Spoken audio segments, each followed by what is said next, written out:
Welcome to another episode of Correct Me If I'm Wrong. My name is Marcus. Co-host is not here as of right now, but hopefully she could pop in. But I just want to go ahead and get an introduction to the guest that we have on today. I want to start with our returning guest. Got my man Poke back again for the umpteenth time. It's always good to have him on the show. How you doing, my man? What's up? What's up? Happy New Year, everybody. Good to be back. My man, same to you. We got my cousin Marion Tyson is on, you know what I'm saying, out of Cleveland, Ohio. How you doing? I'm from Quip, but I do live in Cleveland. I'm good. You're from, okay. In Cleveland by way of Aliquippa, Pennsylvania. All right. And then we got Shayla. You know what I'm saying? Shayla, you haven't been on for what? Shit, with the first show, second show? I don't know if you muted. Yeah, you muted. Sorry, baby was in the back making too much noise. Since the beginning, when you first started. Yeah, I think you was on like the first or second show, something like that. You know what I mean? You haven't been. No, but you did call in. You called in. I ain't saying I ain't call in. I wasn't on the show though. Yeah, okay. I mean, I get. I mean, that's you kind of being on the show, calling in. You know. Kind of same thing. You weren't with that show. We didn't really have any guests. We did a live show and we had people calling in, so we can say that you were on the show. I mean, how's everything going with you? Good. Can't complain. You coming to help me move? It's like nah. We not doing that today. Are you making food? Yeah. Why you ask me that? Okay, you know what I'm saying? I'm always down for some free food. No problem. I'll be there for that. I'm definitely in there for some food. What you plan on making? I don't know. What y'all want to eat? What are you good at making? You know what? Hold on. Yeah, because I had to look at you like I am a fan. I am a fan of the macaroni and cheese. I'm a big fan. So you know what I'm saying? If I can get some wings and some mac and cheese, you know what I'm saying? I'm cool with that. Even the chicken dip. I'll fuck with the chicken dip too. I'm not gonna. We're gonna talk about that. We're gonna talk. All right, listen. Whatever you want to make, you know what I'm saying. I'll be down to eat. And last but not least, I got my man GP George Powell in here for the first time. Man, it's been me and him have been talking for a long time about him trying to get on the show. We finally got him on. We talked a little bit today. He said, "Listen, bro, I'm ready to go. I'm ready to go. Get me on there." So I was like, let's motherfucking make it happen. George, man, how you doing today, man? It's good to have you on. I'm all right, man. Thanks for having me, man. Happy holidays, everybody. No doubt, man. Always, you know what I mean? Good guy, you know what I'm saying? It's always a good conversation when we link up. It's usually supposed to be a 5-10 minute conversation. When I see you, ends up turning into an hour and a half, damn near 2 hours. You know what I'm saying? Yeah, mixing basketball games and everything. Yeah. Yeah, for sure. But how was everybody's? I don't know if you went Christmas, Xmas. How was your holiday? How was everybody's holiday? Dope. Relaxing. Everybody get everything that they asked for. Santa was good to y'all. Who said relaxing? How was your holiday relaxing? I'm on vacation. I don't go back to work till the 9th. I've been asleep. She has one child. And I have one child. Who ain't here? That don't want her. You shouldn't have asked her. She don't count until you get 2+ children. Yeah, it was not as stressful as I thought it was going to be. My kids are older, so the older they get, the more expensive shit becomes. Yeah, So how it goes is like, listen, man, you gonna get a few things. Y'all, the Christmas list my kids sent me, that shit total out the goddamn $2,000 each. You know what I'm saying? I'm like, yeah, you'll get a few things on here, and we'll call it a day. But New Year, everybody had a good New Year's Eve. Get your drink on. To those who drink. Yeah, no doubt. Well, I didn't do a goddamn motherfucking thing.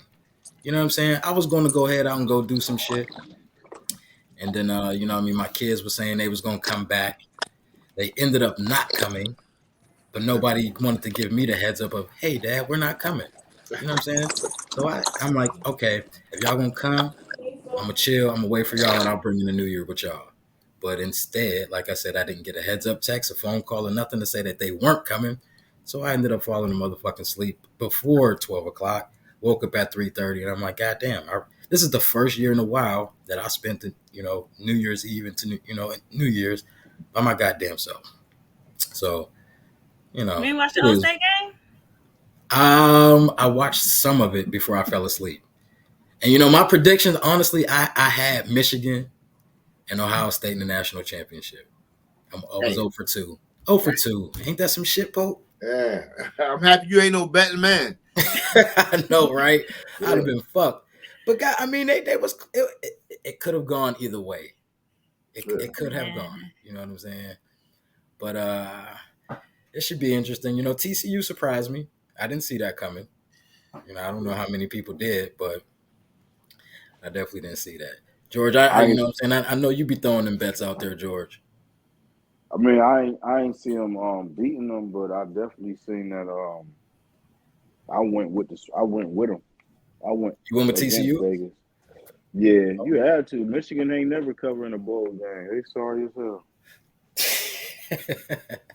Right. When you're a gambler, man, you can see it. And the crazy thing is, don't be surprised if TCU mess around and beat Georgia. Yeah. Because Ohio State was the team to beat. If Harrison don't get hurt, they win that game. Yeah. Georgia shouldn't be in there. Yeah, but it shouldn't come down to a field goal. That's a terrible way to lose. Terrible way to lose. And before we go ahead and get into some stuff, I see that she in here. Candoria Lier joined us. What's good, Candy? Candy.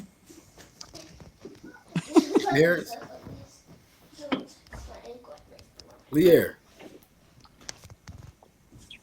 I don't know what's going on with her joint. She said she can't hear anything. I don't know why. Shayla, you can hear everybody cool? Yeah, I'm good. Can y'all hear me? Yeah, we can hear you. I can hear everybody. I don't know why. Mine did go out. Mine went out for a minute. I had to leave out and go back in. Yeah, I don't know what's up. Let's see here. Sorry for the technical difficulties. I don't know what's going on. Why Candy can't hear us? But because she came in late. She a co-host. She should have been. Got responsibilities. That's just part of life. Oh shit. Oh, you ain't know. Somebody better. Her phone ain't muted, so I don't know what's up. You got headphones in or something? I'm ready, Shayla. I'm ready. I'm ready. I think it look like she do that. I've been waiting for your ass all day anyway. I told his ass about you. I'm ready. You are y'all see Marion and Candy on here, right? Okay. I just want y'all to know. Say that again. Y'all see Marion and Candy on here. And I go, listen. You go way back. Yeah, way back. But yeah. So I don't know, Candy. You know what I'm saying? And I guess you can't hear nothing at all. But I got a bunch of chats. I can't hear anything. Sorry, before figure out which one. Jamar. Sorry. Watch your hair. Take off that watch. Yeah, I really don't understand why she wouldn't be here, honestly. Maybe she got to do what what's it called? Just go in and go back out with something. That's why I sent her a message. You know what I'm saying? I left her a message saying leave out and come back in and see if that works. I don't know. Rock, paper, scissors. She bounced out. Go. That's one. But well, while we waiting for her to come back in, there's some interesting things that has been going on these last few days. But what I would like to start out with is one of the most recent things. You good? Can you hear us? Okay, I don't know why I can't hear y'all. We can hear We can you. hear now. you. Hear you.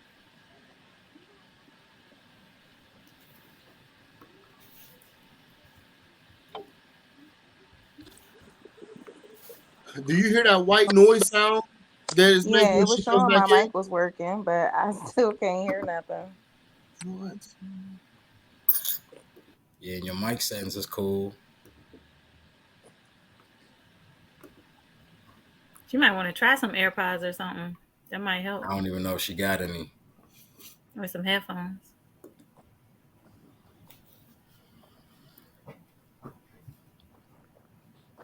Yeah. But anyway, so what I would like to do is we here in the good old city of Aliquippa, Pennsylvania, had a incident with the Aliquippa Police Department.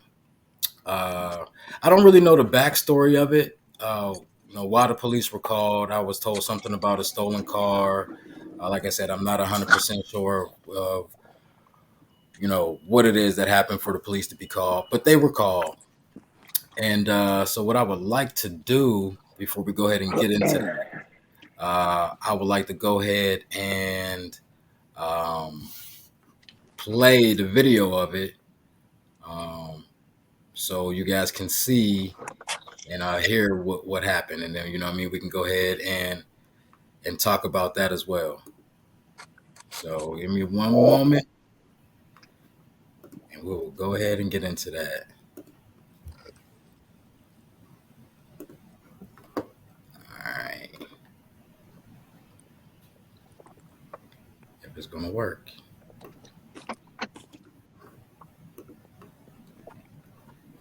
There we go. Come here!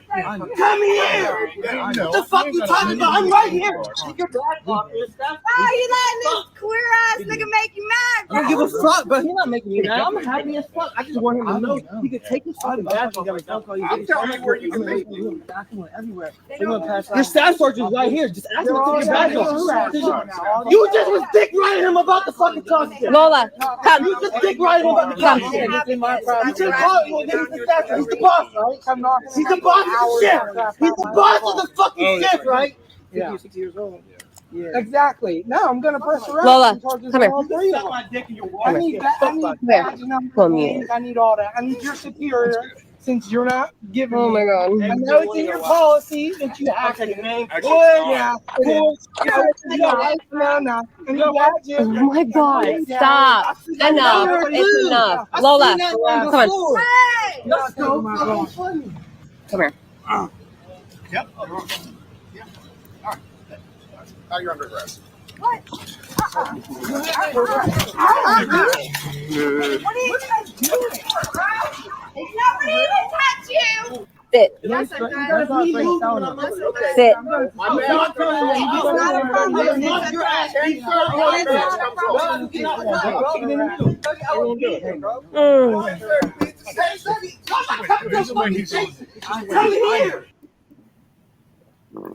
All right, so you guys can still hear me okay?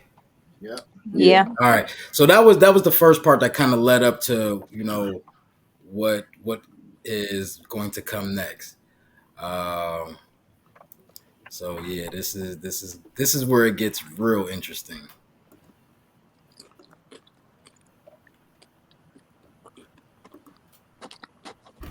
I better not be no girls. I'm right here. Take your badge off. Why? All right, I'm sorry. That was still the first part of it. And here is the second part.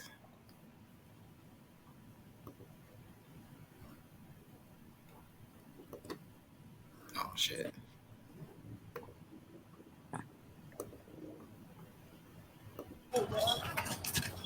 Nobody fucking touch y'all niggas, bro. Take the dog. Take the dog. He just punched him in the fucking face. You call the police. Stop!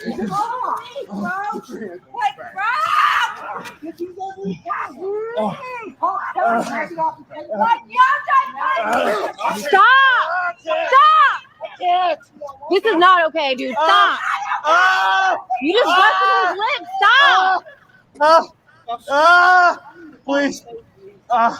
What are you? I didn't touch you. I didn't fucking touch you. I didn't fucking touch you. I didn't touch you, dog. Oh my god. I'm still fucking blind. Hey, woman. Now. I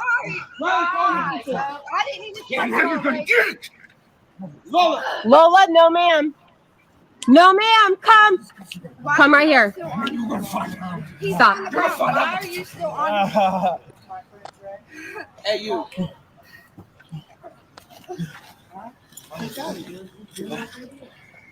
Hey, the owner of the car when you got it. Let's go. Why? Like, guys. What? Why am I being arrested? Come on, Lola. Let's go. I'm going to go down for 10 bucks. All right. So everybody said they've seen that video. George, I want to start with you, man, because you were very vocal about it. You know what I'm saying? When I had posted this, and once I seen that you seen the video, you like I said, you had your opinions about it. So I want to start with you about how you feel about what it is that we just seen. All right, first off, let me start by saying this. I don't agree with what the police did. You know what I'm saying? I think that they do need to have actions taken against him for doing what he did. So don't get my words misconstrued whenever I say what I'm about to say. But that motherfucker You brought still hear that me? upon. Can you hear me? Can you hear me? I can hear both of you guys. I can hear. Oh, okay. George's volume is low. Let me see something. Okay, there we go. He back. He back. All right, I'm back. Yeah, you good. All right, so did y'all hear everything I just said? Yeah. All right, so me personally, he brought that upon himself. At the beginning of the video clip, you basically seeing him trying to test that officer, like take off your badge, take off your belt. So that's actually, telling the officer, let's get this one-on-one. First of all, we all know you can't do that. You ain't supposed to do that. Now, before the cameras actually came on, or whoever was taping it, we don't know what happened when they first pulled up. So what I was looking at was him talking shit to the cop. It seemed like they was chilling at first or whatever. Then, the girl, she had her little 2 cents into it, making it all hype. He making it worse by running his mouth, knowing that you can't win against him. So sometimes you just gotta just shut up, man. Just shut up. That's my 2 cents about it. But me personally, he brought that on upon himself, man. He should have just shut up, because you know what? Listen, he was talking all that shit till he got put on that ground. Then he started, trying to act like a goddamn victim. Nah, man. You shouldn't have been talking all that shit. So you deserve. Do he deserve to get punched in his face while you're on the ground? No. But if that cop would have took off his badge, now let me ask y'all this: the cop take off his badge, take off his gun, whip his ass, then what everybody gonna be saying? I don't. I don't know how the law works. It's like, once you take, are you still considered still on duty, even though you took your badge and all of that stuff off? I don't know, because what the cop was saying also is, regardless. What he was saying also was, badge off, is, hey, the cop said, I'm telling you where to meet me. You could meet me at the station at 10 o'clock. And I felt like him saying that even is escalating the situation. That is not a de-escalation tactic. You know what I'm saying? If you got somebody that's unruly like that and talking crazy to you, whatever the case, you don't engage in that shit as a public servant. You know what I'm saying? So it's like, I mean, it seemed like the cop was with it. You know, hey, yeah, I'm willing to do this, but you got to meet me here at this time. You know what I'm So saying? my question is, why, at the end of the day, this cop is human too. If somebody tell me, now I know at my job I can't fight nobody, but I can tell you meet me outside.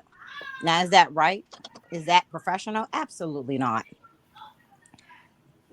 So why we're not going to dehumanize a cop like they're not human? Oh, I don't want to go. Is that the road you want to go down? If you talk crazy to me, I'm gonna talk crazy to you too. That's why. But as a public servant, though, you know, as police officers, they are trained. You know what I'm saying, to not do that, to not escalate situations. They're supposed to. They're supposed to de-escalate situations, not make them worse than what they already are. One yet. Well, yeah, we have that. Listen, I watch a lot of cop videos. You know, a lot of them, a whole lot, and I see cops out there. You know what I'm saying, that will calm the situation down. You know what I mean, and not engage in that type of manner. Now, what somebody else was saying was that, I don't know, you know, how Aliquippa had it, sergeant, captain, whatever the case is, that he was there on the scene as well. So when your superior is allowing something like that to happen, you know, that's just, you know, bad management from the top down. So if your captain would allow that, how do you think that the subordinates, or not, I'm going to call them subordinates, but, you know, the lower ranking officers are going to act? You know, and that's my take. Now, Poke, you got a take on it? Okay, so I feel like this is one of those moments, man, that as Black people, we shouldn't, there should be no disagreement. There should be no arguing about this, no debating at all. But in this world that we live in, we disagree about damn near every single thing. But the reason I'm saying there should be no disagreement about this one at all is because, hold on one second. Planes fly over the house all the time. But the reason that I'm saying there should be no disagreement about this is because we all got children. And a lot of us got young Black males, but, you know, if you have a young Black female, whatever, you got children. We want our children to be able to go outside and get back home, right? It's our job, man, to teach our kids how to conduct themselves when they're behind enemy lines. And by the time you got 3 police officers that's on your ass like that, you are now behind enemy lines. And all that emotional behavior, you got to throw that shit out the window. I don't understand what he thought he was going to achieve by yelling at the cops like that, by talking to them like that. Number one, they are authority. That's number one. They are authority. You got to recognize when you're dealing with authority. But number 2, they're the ones with the weapons. That young man probably didn't even have a weapon on him. The point I'm trying to make is he shouldn't have been so emotional. Calm your ass the fuck all the way down. What are you screaming for? At one point, he put his hands on his hips. Like, man, cut it out, man. So my whole problem with the whole situation is his behavior. I agree with Powell and Pope. But can we address something that was in this video? Yes, I knew it. I was waiting. I'm on it. But so we can talk about the white girl. The white girl. No, wait, hold on. I just listen. Look, as Black men, I'm not saying like now. Granted, I feel like Black men should date Black women, but to each his own. If you do date white women, because I have brothers that do date white women, marry white women, all of that. That's fine. To each his own. But we have got to stop letting these white women use inappropriate words. That right there burns me up. You ain't the only one. That was the first thing I said. And I get it. I really do get it. You know what I'm saying?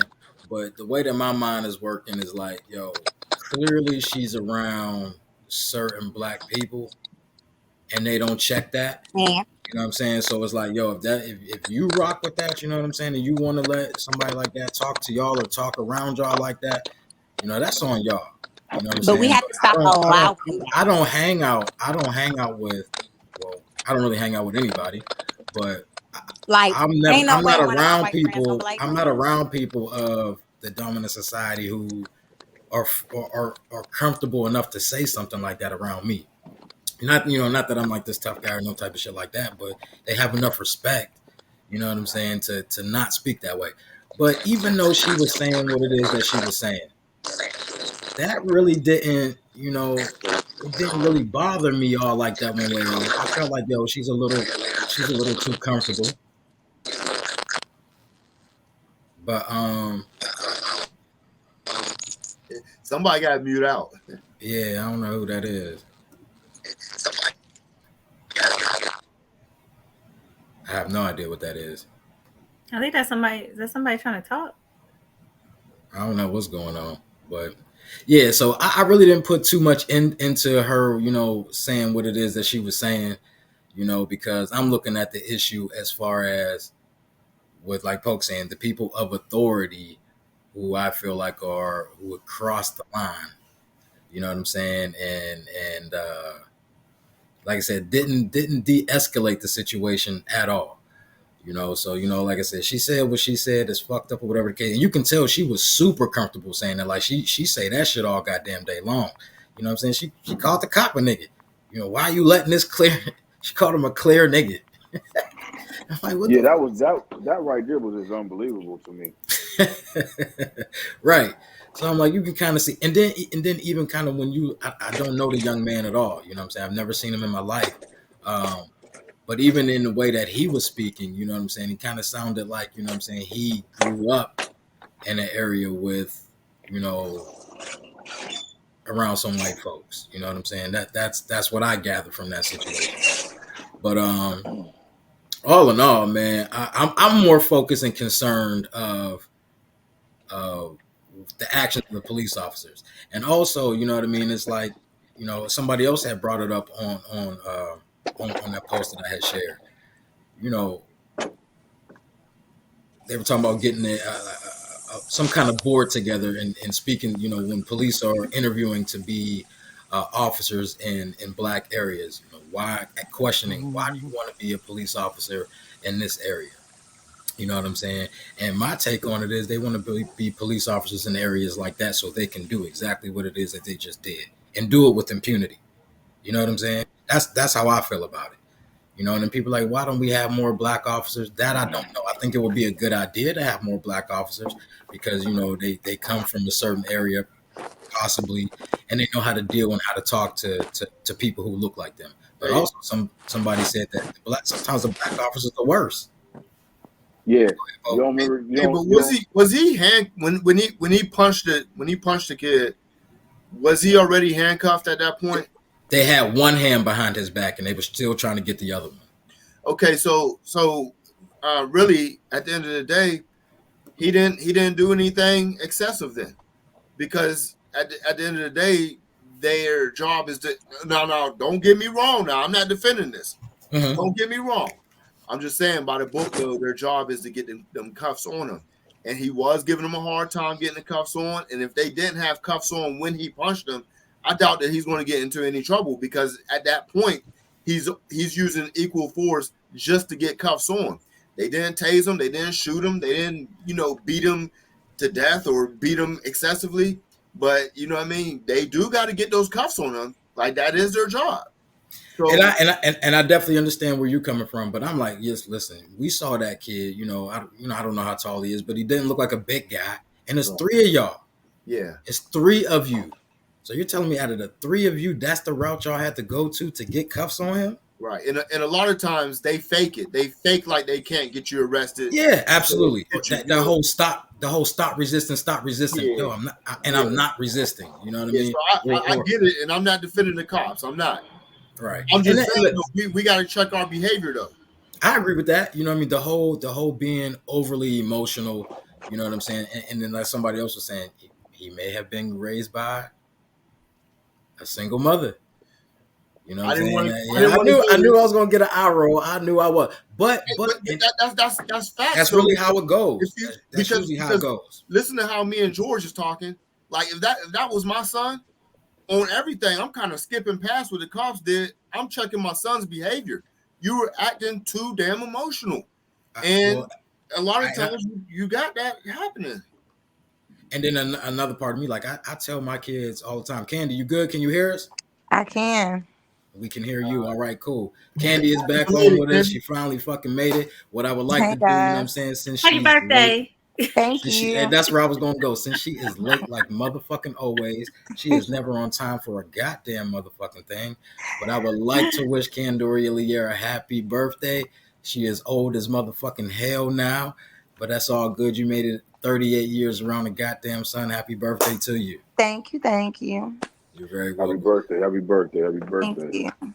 But what we did, Candy, is we just played the videos of the cops. What happened with the cop and the kid here in Aliquippa. Okay. So we were just kind of going around, the panel of how people felt about it.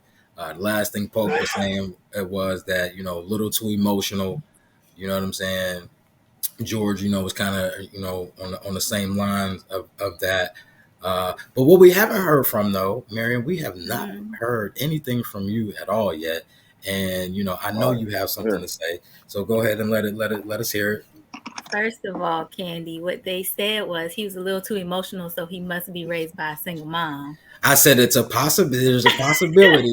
It's a possibility, and I don't feel like there's really any. What's wrong with that? I'm raising a son, and that would never be my son. I mean, but it would be the same as a man that's a single dad that's raising a daughter. She may be a little bit off kilter about a couple of things, man. Like a man and a woman are together to raise children for balance. It's nature. And I do believe that wholeheartedly. I realize that I'm not a man, but every time a young man does something, a young black boy or a young black man does something, it's always, he must have been raised by a single mom. And a lot of times it's the truth. Yes, and not only that though, but when a young man relation does not always equal causation. But when a young man like KD or whatever goes and wins the NBA MVP, we all salute who? Mom. We salute moms. We love moms. Y'all do a great job, man. But sometimes there's these negative effects of just being raised by mom. I'm sorry. Or how about maybe being raised by grandma? Because you don't know. Yeah, but not only that, a woman in general. Not only that, he could have had a toxic father that's emotional. Well, I started by saying it could go both ways. I think that if a father's a single dad is raising a girl, she could have some ill effects by not having her mother around. That's all. Why not take an offense to it? It's all, but into Candy's point about being raised by an emotional dad who was probably raised by an emotional single mother. So the trait I'm an emotional man because I was raised by a single emotional mother, and I passed this emotional bullshit down to my son as well. That's not always. That's not true because nothing is always true. It's not. You know what I mean? It's not 100%. We get that, but a lot of times it is. I mean, I don't know. I'm just saying because I feel like my dad is an emotional guy, and he was not raised by a single mother. Okay, and then I will put you in the situation of it doesn't apply in your situation, but a lot of times, his dad definitely involved, but I ain't gonna tell you my dad ain't no emotional man because he is. Well, I will say this: out of the three men on this panel right now, I would bet that the three of us are not emotional guys. Like I said, in situations like this wouldn't have happened to my son because for a long time I tell my son like, yo. And my daughter as well. Don't fucking talk to them. Hey. It's one or two things that's going to happen. You're going to arrest me or you're going to give me a ticket. There's no need to be overly emotional about that shit. Yep. For what? Like Pope, like you said, once they got you like that and when they tell you, even before they tell you you're arrested, once you have any kind of encounters with the police that aren't a positive one, you're behind enemy lines. So being emotional, yelling and screaming, you know how fucking police egos be. They egos get crushed. Oh, how dare this motherfucking nigga yell at me? Let's call a spade a spade. Okay? Let's do it. Look at the type of woman he's dating to begin with. I don't know if that was his. I was going to go there. I don't know if that was his girlfriend. Volumes. I was gonna go there. I don't want to assume. Go ahead, Marianne. Take it away. Look. So wait a minute. Why you don't want to assume that that's his girlfriend, but you're gonna assume I don't know. he was raised by a single mother? Good point. Touche. Okay. But I'm just saying, I don't. That could have just been his. That could have been the white dude. You know what I'm saying? That was standing there. That could have been his girlfriend. I don't know. Well, if we ain't gonna make no assumptions, let's just not make no assumptions. Well, fuck it. Let's make assumptions then. Let's say it was his girlfriend. Fuck it. But either way, the fact that he will even find himself in an environment as that woman, like it goes to say, like, something was lost. Whether he could have had the most pro-black parents or whatever that were married, and something went astray. I would doubt that. But I would doubt that. But I'm just saying, clearly somebody didn't give him the talk, or he didn't believe it when he did get it. The fact that he is in this environment, surrounded by in West Aliquippa anyway. I never in my life desired to be in West Aliquippa. Yeah, and Pope, I don't know if you know anything about West Aliquippa, you know what I'm saying? But it's like, I'm sure maybe you do. All of us could be able to tell you that's like off-brand type shit, you know what I'm saying? Like, none of us go. We have apps. The only thing that's over there, you probably are going over there for, is you going to visit somebody in jail, you know what I'm saying? Like, ain't nobody just saying, yo, I'm going to West Aliquippa to hang out or doing no type of shit like that. So for her to even be speaking the way that she was, and it's like, yo, this happened in the West Aliquippa, makes sense to me. Yep. Definitely makes sense. That's not something that's going to happen on the Hill. That's not something that's going to be happening on Plan 12, for the most part. So it's like off in that area, I guess you could say that's a little. We don't belong over there, flat out. Yeah, I agree. Those are not our stomping grounds. We was never welcome there. We don't belong over there. Nope. Yeah. I think the bigger issue is the generation of it, man. Generation Elaborate. of this social media. Because you look at social media now, social media is basically telling this younger generation to buck up against these officers. And that's how they feel. They feel like they can just beat these officers at any cost. Like, you'd rather lose your life trying to be hard to a cop than just being like, all right, man, y'all got it, man. And try to get back home to your mom or to your kid or whoever it may be. Sometimes you just got to bite that bullet, man. Just let it go. I would agree. And I don't disagree with that. And it's kind of like what Pope was saying, like, we should all be on one accord on this. I think the discord comes from people not realizing that two things can be true. What Powell is saying is absolutely correct. Like, we need to teach our sons how to get home, how to come home alive. That's first and foremost. At the same time, as a community, as we're analyzing what happened, we can still, pull the coattails of the cops and be like, but that's also, if you weren't trained better, you need to be trained better. They should be trained in de-escalation no matter what's going on. You signed up to not be able to, like, yeah, they're human, and yeah, you have these emotions, you possess these emotions as a human, but your training should supersede that. And if it doesn't, then you need to go back to the drawing board and get retrained, or they need more extensive training, because that whole thing was so petty. Like, what he was doing is stuff that we encounter in high school. And some of us were able to circumvent that in high school. So you to be a grown man that is trained enough to carry a gun and subvert your will over other citizens, you should have a training high enough that you should be like Buckingham Palace folk, like them guards that be outside of there. Like, you should be able to be stone cold to pettiness, because that's all that was pettiness. Now, if he did something, arrest him. If he didn't, take yourself, get in your car and leave. Like, why? And that's something else we don't know. Why was he arrested? You know what I'm saying? Like that. Mm-hmm. That's out of context. That's what I was going to ask y'all, because I didn't know if it was just me. I missed it when he said, "Okay, now you're under arrest." I missed what happened. I think what it was is that police, they had their little talk real quick, because it looked like they was kind of looking at each other. You know what I mean? Like, okay, what do we do? Are we going to arrest him? So I don't know if they arrested him for disorderly conduct, for yelling outside, yelling and screaming. That's usually the go-to. You know what I mean? When it's a situation like that, disorderly conduct. Because I don't know if they got him for threatening a police officer, because I don't know if he really made a threat to the officers, take your badge off, X, Y, and Z, all of that type of shit. I don't know if that's classified as a threat. Mm-hmm. So the only thing that I can think of is they were getting them for disorderly conduct. But I don't know. But ain't that a public charge? Don't you have to be on public property for that? I could be wrong. I don't know. I'm just asking. Because they were at a residence. I mean, but why were they there to begin with?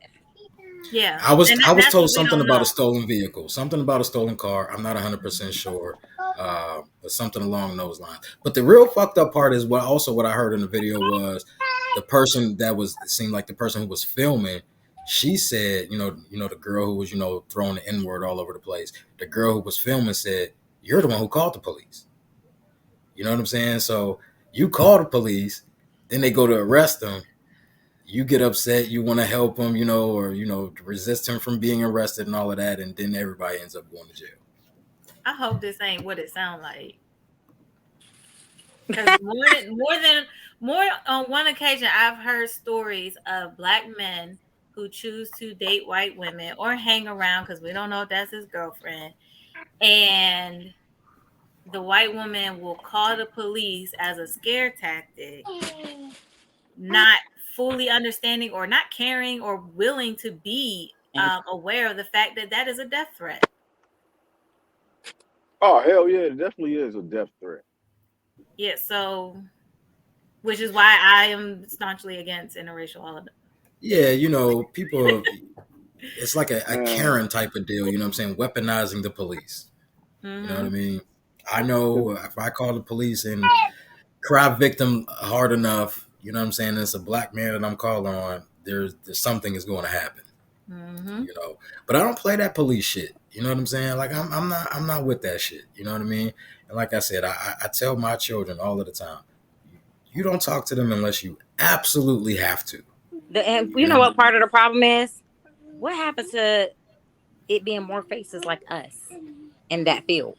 As cops?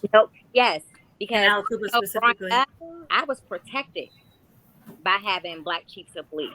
It was a couple times when I probably should have got in trouble, but us having faces like ours with badges kept us safe too. Well, I wouldn't want to be no police officer. Yeah, me neither. And I don't want my son to be one. Think about to put my life on the line for motherfucking $20 a goddamn hour. Exactly. That's what happened to it. I wouldn't want to be no police officer. I mean, but at one point in time, we know I was going to school for criminal justice. Well, Candy knows I was going to school for criminal justice. At one point in time, I did. You know what I mean? Like that. I went to school for criminal justice as well, but it was never to be a fucking beat cop. Well, it wasn't. That wasn't the plan. I wanted to basically be in the FBI or the CIA. Okay, then. So where the money was at? You still gotta start somewhere. No, you don't. You don't have to start as a fucking police. You don't have to start there. You don't have to, but maybe, you know what I mean? That's their stepping stone. Maybe that's where they starting at. I mean, we I'm don't good. know. I'll be a detective or something. I'm not about to be driving around with a police car. Say that again, Candy. I said I don't feel like they get paid enough. They definitely underpaid. They don't get paid enough to deal with half the stuff they have to deal with. And it could be that they're just underpaid in this area. You know what I mean? Because when you go to other areas, New York City, LA, the types of stuff like that, they say a lot of them cops might make 6 fucking figures. Even Pittsburgh. I mean, yeah, you know what I mean. So they make hella good money. They do. Yeah, so hell yeah. From what I understand. All right, let's understand this first of all. We're in Aliquippa. There's no goddamn threats. Back in the day, it was some real motherfuckers out here. It's not no real motherfuckers out here. This new generation shit is full of shit. Back in the day, it was some real thorough ass niggas out here in the streets. And you know what happened back in the day with that cop getting killed out here. Not saying that the people that they blaming who killed them, because I don't believe it. I believe that I believe the cops killed that man. You know what I'm saying? I agree to that too. So, however, being a cop in Aliquippa, your life ain't threatened. It's not. Now, being a cop in Chicago, Detroit, Pittsburgh, then I can understand that. But I mean, I definitely agree with y'all saying that we need more color here, because it's definitely young. We got a younger generation that needs guidance, man. And half these kids is only 12, 13 years younger than they damn mama or daddy. So that's hurting us too, because shit, they half the time they sitting on the block smoking with them. So I mean, it's a generational thing that's going on right now with this shit. I feel like anyway. So we definitely need more color. However, being that I'm close to the mayor and I'm kind of like inside of the city building, man, it's hard to get black cops up here. I believe that. It's hard. Now, and this is a step. That lack black cops, but I do feel that they are needed. Understand something too. I know I went on, somebody just called me, but if you understand something too, if you look at it, every black cop that we had here did some nut shit. Mm-hmm. Listen, I was a fan of Lewis. I never had a problem. Lewis got me out of trouble. Me too. Listen, you know what I'm saying? So I was cool with Lewis. He did get a lot of dudes out of trouble, but he only got the females out of trouble for one fucking reason. He was trying to knock them off. He was trying to knock them off. Negative, because my dad called the police on me. He didn't do nothing. No. He's got me out of trouble a couple times, and he's never disrespected me, made an pass at me, nothing crazy ever. I'm sorry, I'm gonna have to disagree to that one. I don't know, George. Chief Davis was another one. I'll say he looked out. Yeah, like I said, he got Candyman. Actually, it was one time we were sitting outside your. I don't even know if you was in the car with us. We were sitting outside your dad's house. I know it was me and Brent for sure. You know what I'm saying? But we smoking, hot boxing in the car, and you know that alley that you know what I'm saying that's across the street from your dad's house. Mm-hmm. You know we ain't paying no motherfucking attention.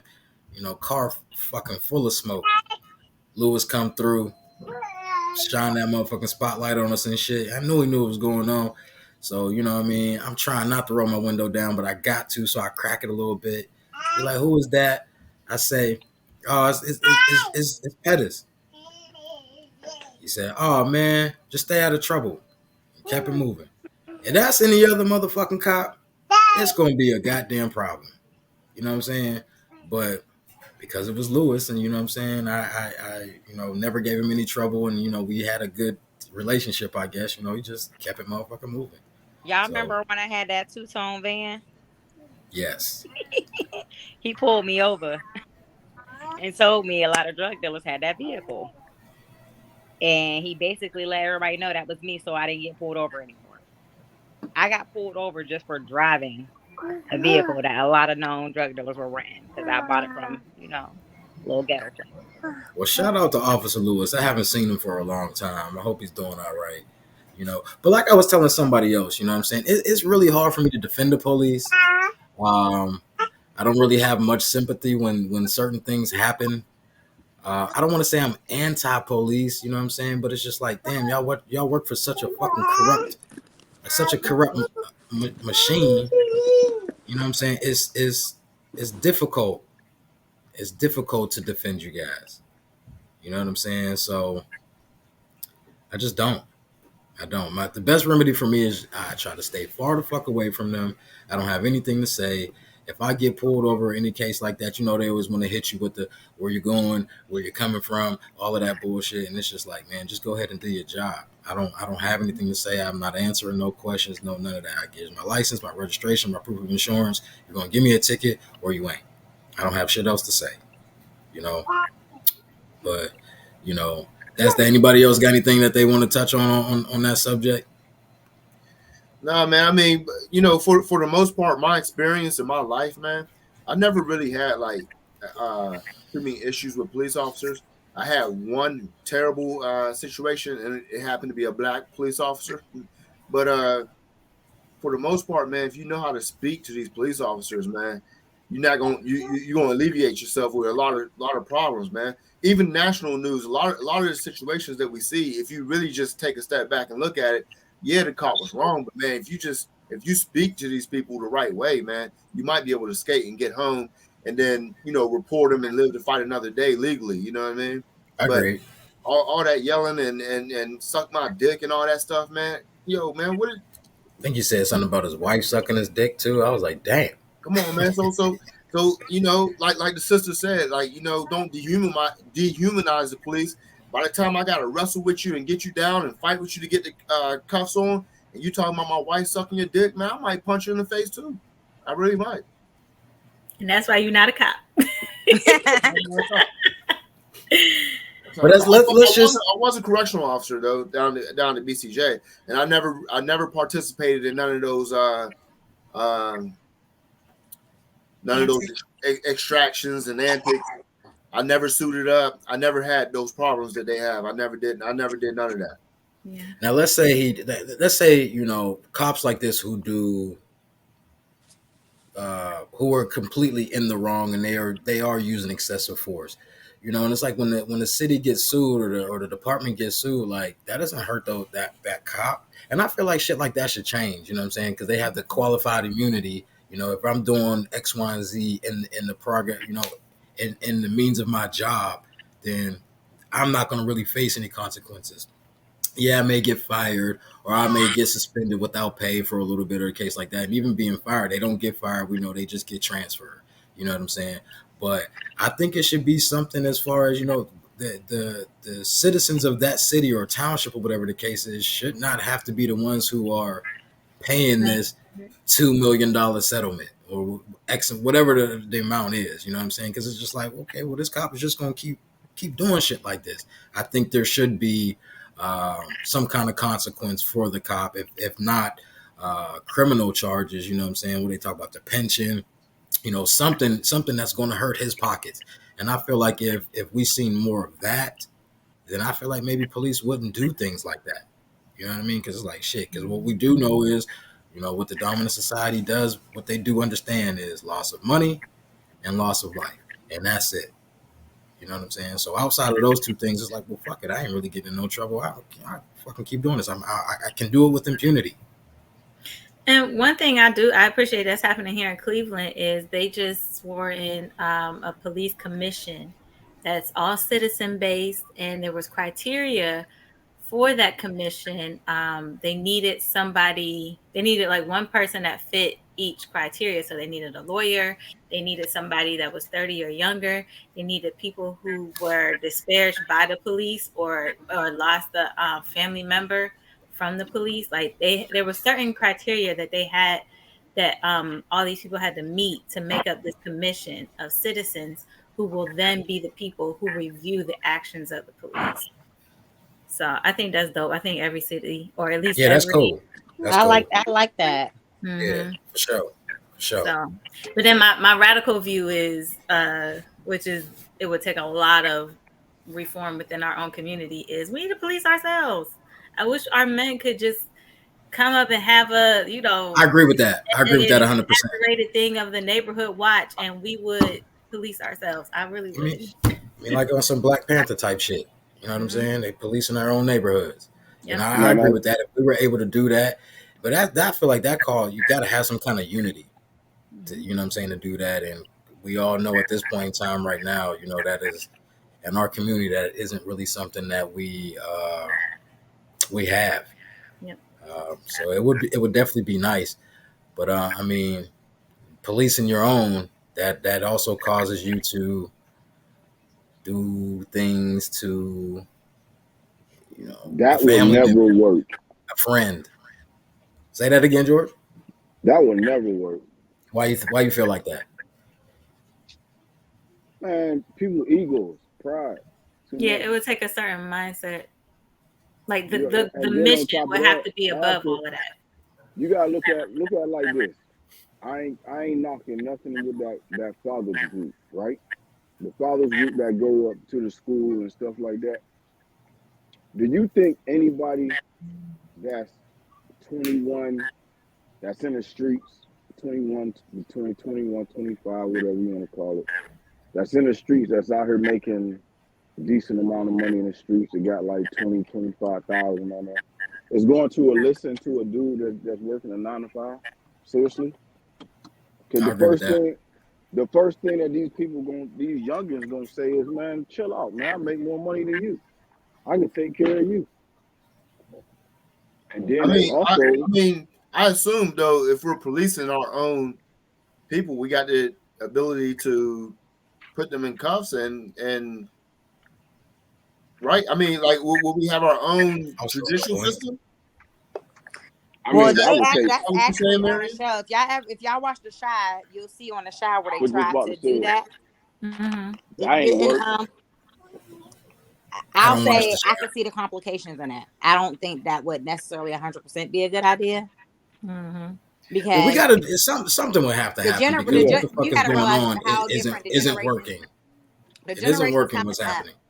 The generations coming up are way different than we were coming up. We're not talking about that's just disrespectful. Like you ain't. Maybe you do got more money than me, but you can still shut the fuck up and listen and maybe learn something. Exactly. But this generation ain't like that. They ain't trying to learn. They ain't trying to hear what you're saying. And that means you want to go to jail. Yeah. Well, if we're policing and the young guy says, fuck you, I make more money than you arrest him, right? I mean, you don't arrest him for would necessarily be a reason to arrest him. No. The idea is he committed a crime. Okay, I got you. Right. And then you try to step in, and you probably was trying to be cool, like, look, young dude, don't do that no more. And he says, fuck you, I make more money than you. Then you arrest him. Good point. I mean, it sounds easy, but we do know it wouldn't. It's definitely not going to be easy. And then plus, with the no snitching era, you know what I mean, that we're in too, I think that would hurt a lot of the progress. Well, let's talk about that briefly, because what exactly is no snitching? Because the way that I view it is, if I'm a civilian and I'm not in the streets and I see you do something wild as hell, shooting at somebody, kill somebody, whatever the case is, I'm not snitching. You know what I'm saying? I look at snitching as you are going to tell or give the authorities information for you to get out in trouble. That's correct. Sorry, you know y'all. I think they would still call it snitching though. Like if my neighbor was doing something and I fucking told it, I still think they would look at me as a snitch, whether or not I have anything to do with it. And I feel like that's the problem. I feel like that's the problem. Should be, that we should. Folks outside of the streets should not be held to the standards of the streets. And I don't even think they, yes, it is a snitching thing, but it's the repercussions, you know what I mean, that you may face because you said something. You know what I mean? So, and I feel like your law-abiding citizens don't want to deal with that. I don't want them shooting up my house because I said X, Y, and Z to the authorities, or they saw me talking to the authorities. I don't want to deal with that. I don't want something happening to my car because they saw me talking to, you know what I mean? But I think that even as a law-abiding citizen, I think that would stop them from saying stuff. You know what I'm saying? Yeah. If it came down to, us policing our own communities. Yeah, something got to shake though. But again, any last comments on this police situation? All right. So we'll go ahead and move right along. And I know, George, this is what the motherfucker you here for. This is what you here for. Pope, you know what I'm saying? I know this is up your alley. Candy, me and you, we argue about this shit often. You know what I'm saying? But I want to get into what it is that Gabrielle Union had to say. It says, Gabrielle Union says she felt comfortable with cheating on her first husband since she paid all of the bills. Now, what I want to do is I want to go ahead and play another clip. You know what I'm saying? Marion, we talked about this. I wasn't sure if I was going to do it or not, but I went ahead and I found a little clip that we can go ahead and play real quick and just kind of get, I guess, a little bit of a backstory on this real fast. Neither one of us felt like the marriage should get in the way of our dating. Gabrielle Union is getting honest about her first marriage with ex-NFL player Chris Howard. That first go round, I definitely was not getting Wife of the Year awards. Okay. Year-old joined the Armchair Expert with Dax Shepard podcast Monday and opened up about how infidelity affected the relationship after Dax expressed complicated feelings of his own regarding his past. That part of it was like identical. I was keeping up with his activities. And I was like, oh, that's what you're doing? Oh, you're going to feel this one. And okay. I just felt entitled to it as well. I was paying all the bills. I was working my ass off, and comes the spoils of riches. Yeah. And like my dad before me, whoever has the most gets to do whatever the hell they want, is what I thought. Yes. And it was just dysfunctional from day one. Yeah. Gabrielle and Chris were married in 2001 and separated in 2005. The Bring It On actress is now happily married to Dwayne Wade, who she wed in 2014. The pair share one daughter together and are also helping to raise the former NBA player's 3 children from previous relationships. As the candid conversation went on, Gabrielle reflected further on the advice a therapist once gave her and her first husband before they split. It was such a stupid relationship that should have never gotten out of the dating phase. Yeah. We were gifted therapy, and the first session, the therapist was like, that's literally what she said. I don't know how you guys made it out of the dating phase. Wow. And we should probably look for a way to amicably dissolve. Yeah, because you have not one thing in common. No morals, no values, no scruples. The one thing you both have in common is other people. Right. You know what I mean? So why don't you just go be with other people? You guys are identical in that you're super horny for other people. Yeah, well, I was horny for validation. Yes. And having certain kinds of guys like me and want me. That made me feel like I was worthy and good and valuable and deserving.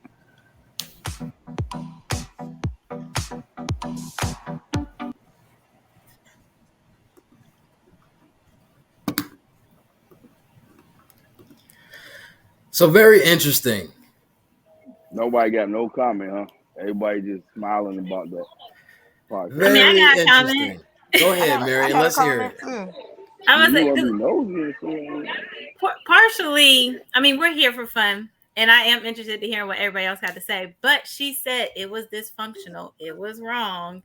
Why are we here? Kind of thing. Like that's kind of how I feel. Like, well, hold on before you go any further. Wait a minute, You 'cause I was gonna say, 'cause Mary, my- you sent me something saying that she wished that she felt that much guilt.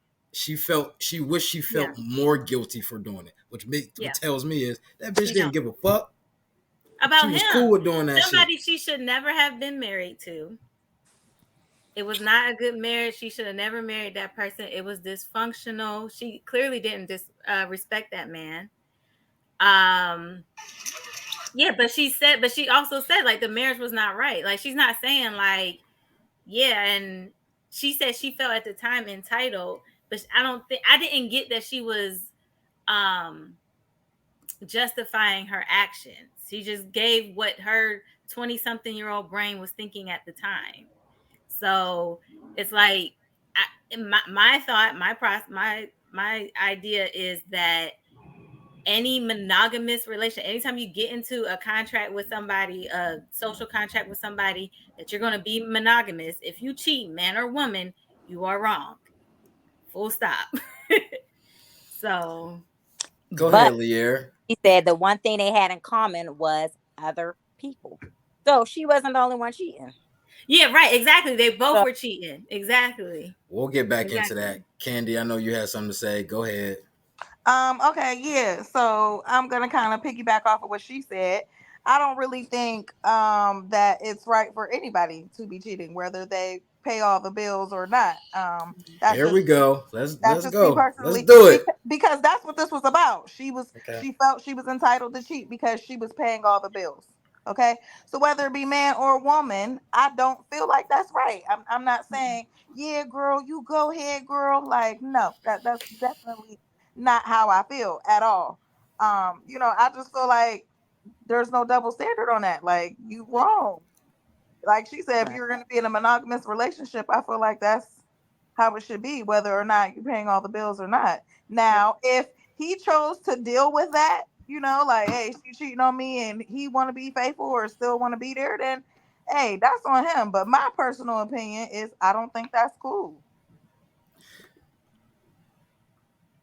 Pope?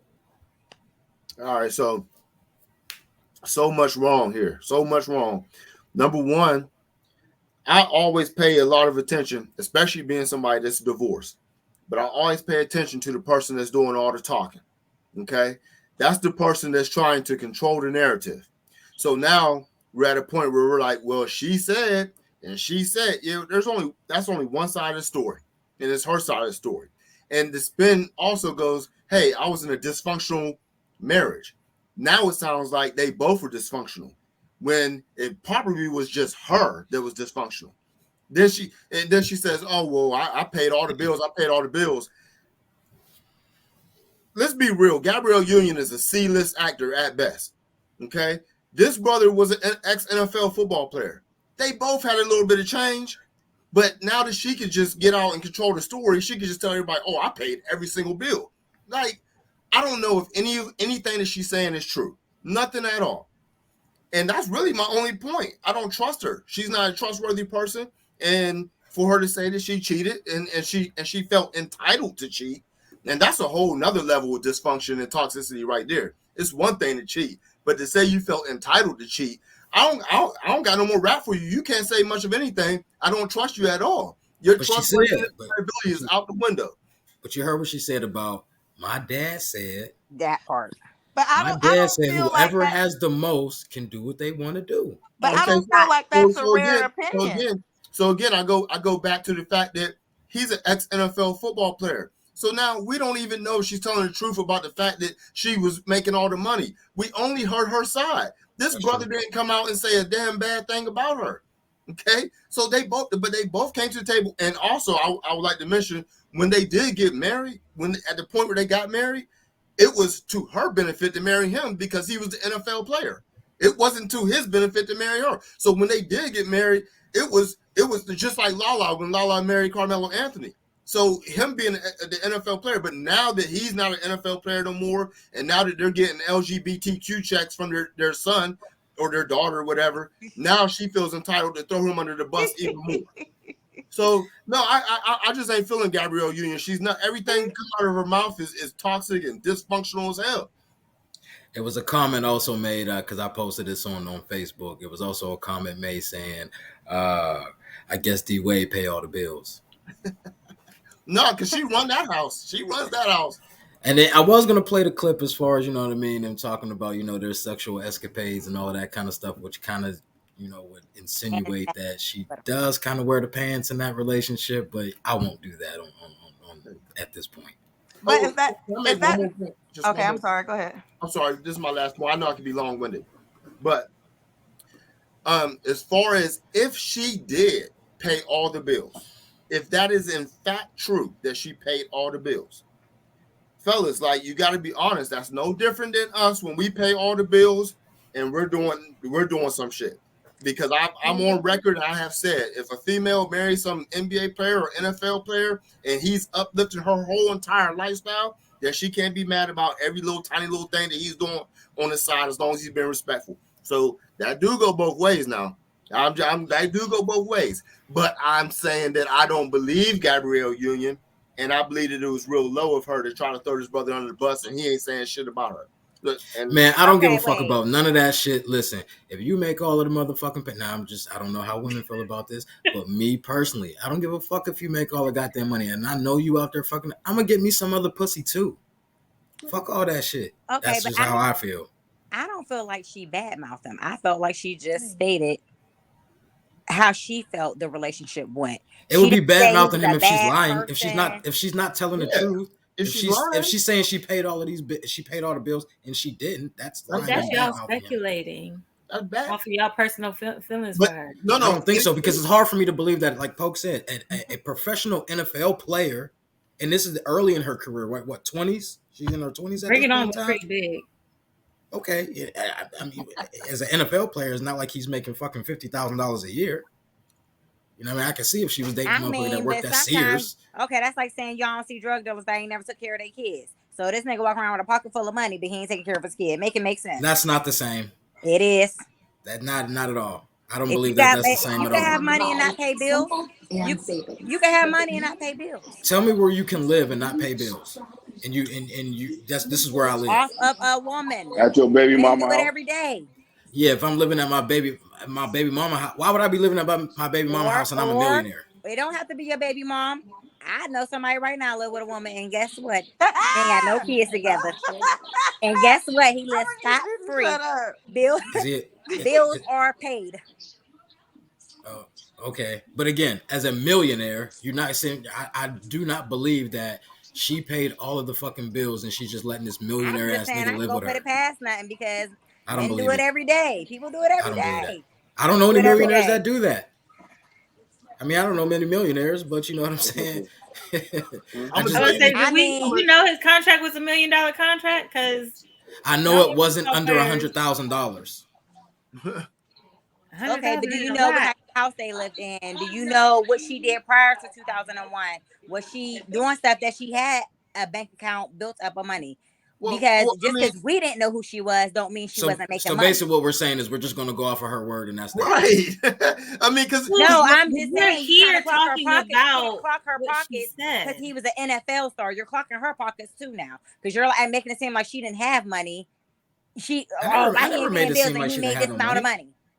No, she didn't have no paper. Look, I'm not making it her seem money like, might have been longer than his for real. I'm not making it seem like anything. What I'm saying is you have a C-list actor in her prime, a C-list actor, and you have an NFL football player. I'm only saying they both are bringing some change to the table. That's all I'm trying to say. I don't know who paid what bill, but I'll take it a step further. Let's suppose she's right. Let's suppose she's telling the absolute truth. She's bad-mouthing him just by bringing it up.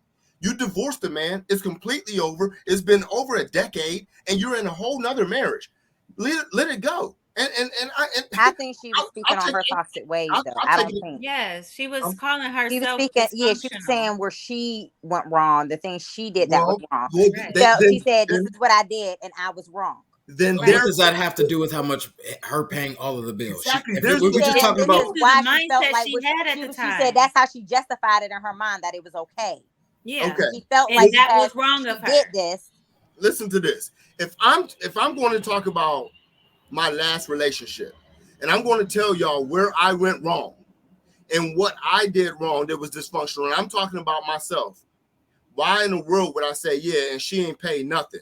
And yeah, it was a toxic relationship, as in we both were toxic. Because now I'm talking about her, and she's not here to defend herself. If you're going to say that you're dysfunctional and talk about yourself, then talk about yourself. Well, she didn't. I mean, she said it was a dysfunctional relationship in general. We all have dysfunctional relationships. If that's the case, we will all be happily married right now. That's not 100% true. So we all have been in a dysfunctional relationship at a point in time in our lives. Yes, and listen, we've been in dysfunctional relationships, and that don't mean both people were dysfunctional. She's coming to the table and admitting that she's dysfunctional, but she packaged it in a way that we both were dysfunctional when it could be just her.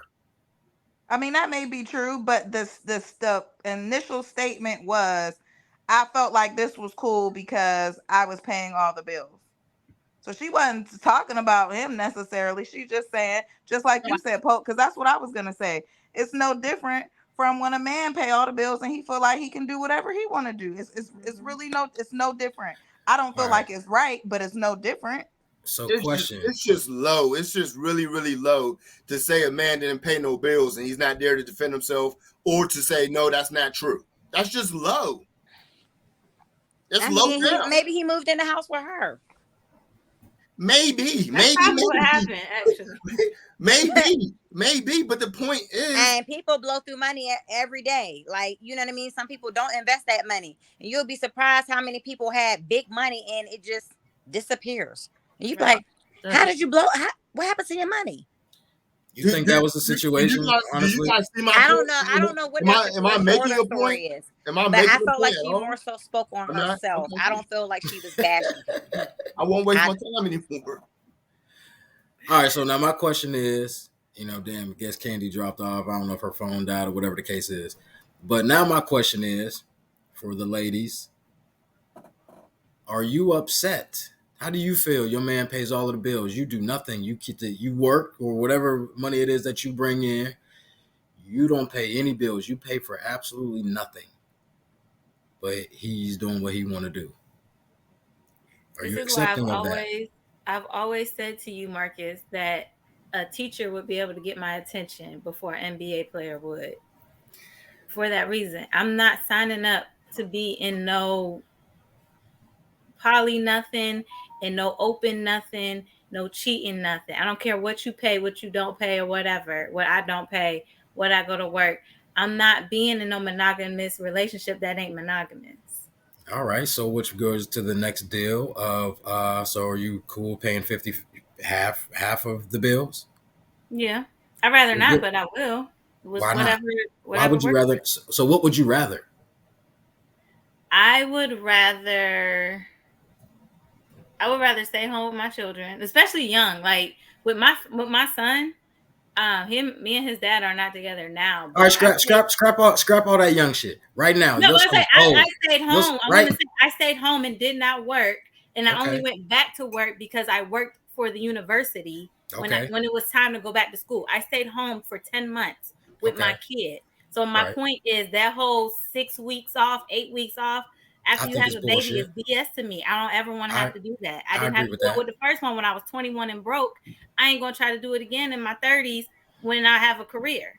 So, and have a man who has a career is my point. All right. So, barring any kids, or now you get into a relationship where your son is old and you don't have to worry about the 6-week rule and none of that type of shit. Mm-hmm. What would you rather? Oh, you mean like we empty nesters or? Right now. Right now? How old is your son? 13, 14? 13. 13 years old. Pretty self-sufficient. You know what I'm saying? You could leave him home by himself. I would like to quit my 9 to 5 to do what I would like to do. To build the business that I want to build. And for your man to do what? To pay the bills. I would like that. But that's the thing. I'm also willing to work, and like I'm not just sitting around like some princess, like take care of me. Like I want to build a business that will also bring in income, but that will fulfill my purpose. Okay, so now you get to you have your business, you have this income. Mm-hmm. I would rather. So either way, who's paying the bills? Where do I want to? Hold on. Now you have this business. Now you have this business that he may have helped you finance, and now you're making more money than him. Okay. So now what? If I'm making more money than him, like. Don't forget, he helped you finance this motherfucker because he wasn't doing shit. But that's another thing. So one of the many things that I do is I sell Mary Kay. Mary Kay is filled with women who have made it to the top of that business, who have retired their husbands so that they can fulfill their dreams and start their business. Now, how do you feel about a man who takes that role? I would love to do that. Like, I'm not a capitalist who feel like we should have to fulfill the dreams of other CEOs. So if I could be like Tabitha Brown, she just did it for her husband. So what I'm saying to you is, hey, you know what I would much rather is, as a man, I would much rather stay home. You know what I'm saying? You got your business going on or whatever the case is. I would much rather stay home, help raise these kids. You making all of this paper. You know what I'm saying? You pay all of the bills. And help me finance what it is that I want to do. I would do that. Interesting. What's wrong with it? That's why I said like a Tabitha Brown. What's wrong with that? He now runs his own nonprofit and is coaching kids and living out his dream. Man, George, like I had posted earlier today, I forgot what it is that you said, and my comment was women. A nigga better not ask me for no fucking money. If a nigga asked y'all for some fucking money, like, hey, babe, you know what I'm saying? Let's say you got a little bit of savings. You got $25,000 in your savings. Hey, babe, I need 10. I need 10. Whatever money. I need 10. I need 10,000. Well, it's more like this, what I said. Out of your whatever money. That's what it is. I mean, I paid towards, when me and my son's father was together, I paid towards his tuition. We are a team. Wow. Well, that's great. Okay, now look at this. You got your house, right? Mm-hmm. My house, like you said, me by myself right now. Okay, if you have a man, most women who have a man, either, now correct me if I'm wrong, of course, the man usually stays with the woman, right? Most women don't have a man who have their own. So they stay in two separate houses. I'll agree with that. Okay. So if a woman man has his own house, his own bills, and stuff like that, and he comes to you and say, well, you know, babe, I need you basically help me pay my bills over here and help me pay my taxes and all of that shit. That's what he's asking. Would you be all right? Wait, with what? that? I'm missing something. No. You know why you missing something? No, because you cut out. You cut out. I'm not hearing the whole thing. All right, can you hear me now? I need you to hear me very good. So you're saying me and my man live separate. We got our own houses. We both own our own houses? Y'all can own them, or you can rent, or he can rent. It doesn't matter. Y'all live separate. But he has his bills, you have your bills. Mm-hmm. Now women always want to say, y'all pay 50-50 or pay 100. Well, what happened? I mean, is it all right for y'all to pay 50-50 on the man's bill? Like, or is it man separate? Considered less? Yeah, if you live separately. Separate. Yes. Why would, first of all, I don't require that of a man. If it's offered to me, because I know there are men out there who will do that, I will gladly accept. But I don't require that. So why would I do that for somebody? I got a whole child I'm raising. What? Whoa, hell no. See, that's where it comes to fucked up at right there. How Wait, can you what? Say, what? Wait, hold on. So you telling me that you're not going to help a man if he asks you? Why? Like he lost his job or something? No, fuck that. No, hell no, he ain't lose his goddamn job. I need you to help pay my goddamn rent this month, baby. What's up? Can you like he's short. I need you to help me pay my rent, like the women say. It don't matter what you give me. I need you to help me. That's what I'm saying. You say the women. This woman don't say that. What difference does it make of why I need help? Because when a woman asks a man for help financially, whatever the case is, how often does a man say, "Well, why do you need this? What you been doing? Where's your money?" See, the difference is, I never do that. That's why I'm confused. Like, I don't. What you mean? Hold on. I want George to finish his thought. Go ahead, George. This is the thing I don't understand. I don't think they understand what I'm saying because they probably never had. A man probably never had his own. If no disrespect to none of you got, none of y'all, whoever y'all was fucking with or nothing like that. But if I mess with one of y'all, I have my own. Okay, I have my own house, own bills, own truck, everything, right? So December come up, I'm like, yo, I'm about to be short on my motherfucking taxes. I need help. I need like $500. I ain't paying you back now. But I need $500. You ain't paying back. Y'all don't. Y'all don't. No, George, right there, that situation right there. If I got it, he got it. Like that's I can appreciate that. I would expect that same give and take. When I'm short, you got me. When you short, I got you. I can appreciate that. And we also have to be so far into our relationship as well. A lot of people say, "Yo, motherfucker, I got to be married to be doing this type of shit." That's me. I know. I gotta be married. I think it depends on the role you played in my life too. Yeah. I'll make your life easier. No. Okay, this is what I mean by that. So, for instance, I'll use me as an example. My ex does and always had his own when I was dealing with him. That's fine. That's cool. We live separately. We pay our own bills separately. If he asked me for money, would I give it to him? Yes. Reason being that to this day, if I ever need him for anything, he would do it for me without us being together. So for the fact that I know he has my back, I would have his as well. So hold on. I'm glad that you said that. So now my next point for that is, let's say you're with somebody and he's not really able to help you financially all like that. Are you still asking that man who has always been there for you? Yep. That is some really interesting shit right there. Dirty shit. What? I mean, would you prefer me to lie to you? I'm telling you the truth. Like, we about to be short on the rent. You ain't got it, and I ain't got it. Yeah. So he wants some. Now he wants some pussy. Now he wants some pussy though. Who said it was like that? That's the hypothetical scenario. That's for some. If I'm with somebody, no. No. Oh, but you. So with if you somebody, with somebody, you don't mind taking my if you paper, with though. somebody, you. Oh yeah, that's what I was about to say too. You don't If mind with taking my somebody, you paper. okay with that? So what? But you wouldn't mind taking mine either, right? I'd rather get some pussy. Keep I your don't money. know about that, Marcus. I think you. Then when I decide to pay your ass back, I'll pay for you to get some. No, I don't want I ain't you to doing pay that. for me to get some, bitch. no, I want your shit. The fuck you talking about? The fuck? You just saying all kind of crazy shit right now, Shayla.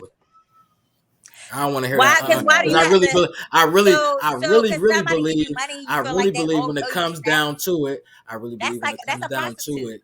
I believe when it comes down to it, you're gonna drop them draws and just make sure that nigga don't know. Yeah, baby, I know you gave me some of this paper and I know you want some of this pussy. So I'm gonna make it happen for you. Yeah, you This nigga ain't delusional. never gonna know. You delusional. Okay, so you gonna tell your man that this is where you got the money from? Nah, I ain't gonna tell him where I got the money So why from. the fuck would you tell that nigga that you So gave you him know some that. pussy then? Come So on hold now. on. Come on, man. Cheating, right? You know that's cheating, right? Okay, then it'll be listen, but is the bills paid? I'm just saying, is the bills paid? That's just Oh my God. Over that's your just head. saying that if you give you. That's just saying if you fucking for some money then. No, she didn't because fuck I'm him, not. though. I never said anything about sleeping with somebody. Okay, so I get Still a another form of scenario. cheating. Another scenario. I use me as a personal example, like I said. All right, Now, another scenario. And When Poke, I, Poke, when, if Poke, I I'm gonna ask let for you. somebody Mark and he give it to me, y'all will consider that cheating, bills, right? As Because long he as gave me your money. bills is paid, everything is fine, huh? So That's the what I man was supposed to say, oh yeah, baby, okay, well, thank you for well, tell him thank you for paying the No, gas he's not. bill. He's not going to say that because she's not going to tell him that this is where she get the money from. So again, she said as long as all the bills is paid, well, it's like, listen, baby, all the bills is paid. It's okay As for me long to as go I get ain't some cheating pussy on you, though, what do it from somebody matter? else. Huh? What different? Okay, so let's just say I'm gonna just say this. Now your ex is your friend now, okay? Y'all not sleeping together, but you Impossible. know they got That doesn't happen that way. That is not impossible. Wait, hold on. Time out. No, I'm not gonna go down that rabbit hole, but okay. Go ahead. Wait, hold on. That's a lie because my ex is my friend. Like I said, if he needs If me, you offered I to give got him some and pussy, if you need him, offered to give him some pussy, would I'm he not take it? offering him no pussy. That's not motherfuckers what I'm would be asking like, you. no, though. That's The question, a horrible question. The question That's that a I'm terrible asking question. is, if you're just friends like that, if you offered to give him some pussy, would he take it or would he not? Unless the motherfucker gay. All I want to hear is yes or no. Niggas, That's it. don't That's be all I really want to hear. turning But down why would a pussy woman like be that. offering her Hear that body? shit. If you offered to give that nigga some women you pussy or deal some with head, that be offering is their he, or body? is he going to? Do you feel like he going to take it? Why would I be offering my body? I'm we stuck. answer the question? You said this is my friend. We're just friends. This is my ex. If you text this nigga and said I'm horny, I want to fuck, and you think he's going to say yes or no? Want me to text him and find out? No, I want you to answer the question of what you feel like he's going to say. Yeah, I do text him. I was about to say the same shit. We gonna be like that shit on you know what I'm saying? TikTok. But that's what I'm saying. But I feel like George was saying, that's a fucked up situation. Like I said, you with this nigga, you know he don't make or have as much money as a nigga that you used to be with. Now you're a little short. And if we're in a bind, what we gonna do? I ain't saying I'm leaving you. I could go leave your find ass. another way. I could put you out or whatever the case may be, and still make it happen. Marion, I can understand that if it's a loan, but what if I it's just would like, probably, I don't even need you to pay it back. You go ahead and keep it. Last resort loan. What? I said at the very last resort, do a loan. Like if we about to get evicted, at the very last resort, do a loan. But I probably The wouldn't. last resort is asking your ex. That's not the last. The last is. I said last resort. No, the loan from the ex. That's the last resort. Yeah, or is that what you said? loan. A loan from the ex. If that was my last, like I done tried everything else, and we about to get evicted. Cook, if motherfucker cook and can't cook, pop up shops, you sell some goddamn fucking shirts of yours, something. But you better not be getting no money off your ex. That's fucked up. I agree. Well, if my man ain't coming up with the money, he can get the fuck out. And I'm still get the money from the ex. Are you cool with him? So do you want to proof or no? Are you cool with him going to the streets? That's the problem. That's the problem right there. Hold on, man. That's the fucking problem right there. With these fucking women these days. Get the fuck out. That's why, man, have their own, man. Gotta have their own. I just want to say I don't agree. Hold on, y'all, real quick, because I know Poke. I know you had something to say. Go ahead, bro. Okay. So all this discussion, debate, all over money, and you look on social media, there's always this 50-50 conversation. And really, the 50-50 conversation is coming from our woman, mainly, okay? But this is a surprising thing. They will convince you that they make more money than us. Do you realize that black men make more money than black women? Yeah. Okay, so but now let me ask you this. How much money would you suppose black men make annually? I mean, I don't know, but I would feel like depends on the man and their job. There you go, Marcus. There you go, 40 to 45,000. We're at 43,000. Okay. Where do you think black women are at? Well, I'm at 50, so I don't know. That ain't a lot, and I'm still broke in the motherfucker. Well, it's I don't know. Same way you came up with the black men. What do you think black women are at? 50 middle class. What the hell you as a I'm whole? broke as hell. I'm not talking about individuals. I'm talking about as a whole. Where do you think black women are at? I don't know, honestly. But I just feel like I think men make more than us. 38, 39. No. You said women? Notice this, fellas. 18, notice this. I want to say 18 to 26. When I ask you guys how much do black men make, it's just a quick answer, 40,000. When I ask the sisters, how much do black women make? It's I don't know, maybe it depends. I make Okay, so anyway, the median income of women is 40,000. Okay, so we make $3,000 more than they do. Okay, this is from the United States Labor and Department of Labor. Okay, we make $3,000 more than they do. The white man makes $10,000 more than the white woman does. All right, so if we make $3,000 more than they do, common sense tells you that we got to be on some 50-50 shit. That's just the fucking facts of things. So this whole discussion about 50-50, we ain't doing 50-50. The data and the statistics show that we have to go 50-50. But we argue about money. We won't love each other over money. We won't mate with each other over money. Hold on, Pope. And I'm glad you made that point. Now, Candy, me and you, we talk about this often. I want you to tell us why you're not good with the 50-50 situation. To me, I'm not good with the 50-50 situation because most of the time I don't feel like it's really 50-50. I feel like, yeah, we'll go half on the bills, but majority of the time the woman is doing the majority of the housework, majority of the kids, majority of that. Now, I'm not saying that there aren't any men that don't do that, but I do feel like most of the time it's not really a 50-50 situation. And on top of that, a motherfucker want to have the audacity to be out cheating. I'm not going 50-50 with a nigga and you fucking another bitch. I'm not doing that. I'm not doing that. And I'm not saying every man cheats. I'm not trying to say that, but we all know that there are a lot. And me personally, I don't want that headache. I don't want that stress. I just don't want it. I would rather have my own and pay my own bills and do it my own way. Okay, so you doing that? You personally. Okay, so you doing that, right? You're doing that. Yeah. And because you don't want him to, I'm not about to pay 50-50 with a nigga that's cheating on me. Okay, so you're with him. He got his crib. You got your crib. You're paying 100% and he's cheating on you. But I don't have to deal with that. Whenever you living together and shit, now you feel stuck. I can't afford to move out. I can't. We all our assets are together. Are you breaking up with them? I mean, I'm saying it makes it hard when you guys are dependent on each other. Whether you're happy or not. Up with them? Whether you're happy or not. If it's not that easy to walk away when you live together. It makes it hard. Are you breaking up with him? It depends. He's cheating on you. Yes. We're talking about if they live separate, though. Yeah, if they live separate. Oh, we live separate. Bye. I'm gonna get me another nigga. Next. I just want to say real quick that I've never dated a man that made less than me. And not by design, it just never has happened. So I mean, I have. I don't necessarily judge a man by off of how much he make. Of course, everybody wants somebody that got a little bit of paper. You know what I'm saying? But I'm not just saying that I haven't, because that's not the case. You can definitely help me in other ways. You know what I'm saying? Listen, me personally, I want my woman to make more money than me. The reason why I say that, yes, please explain.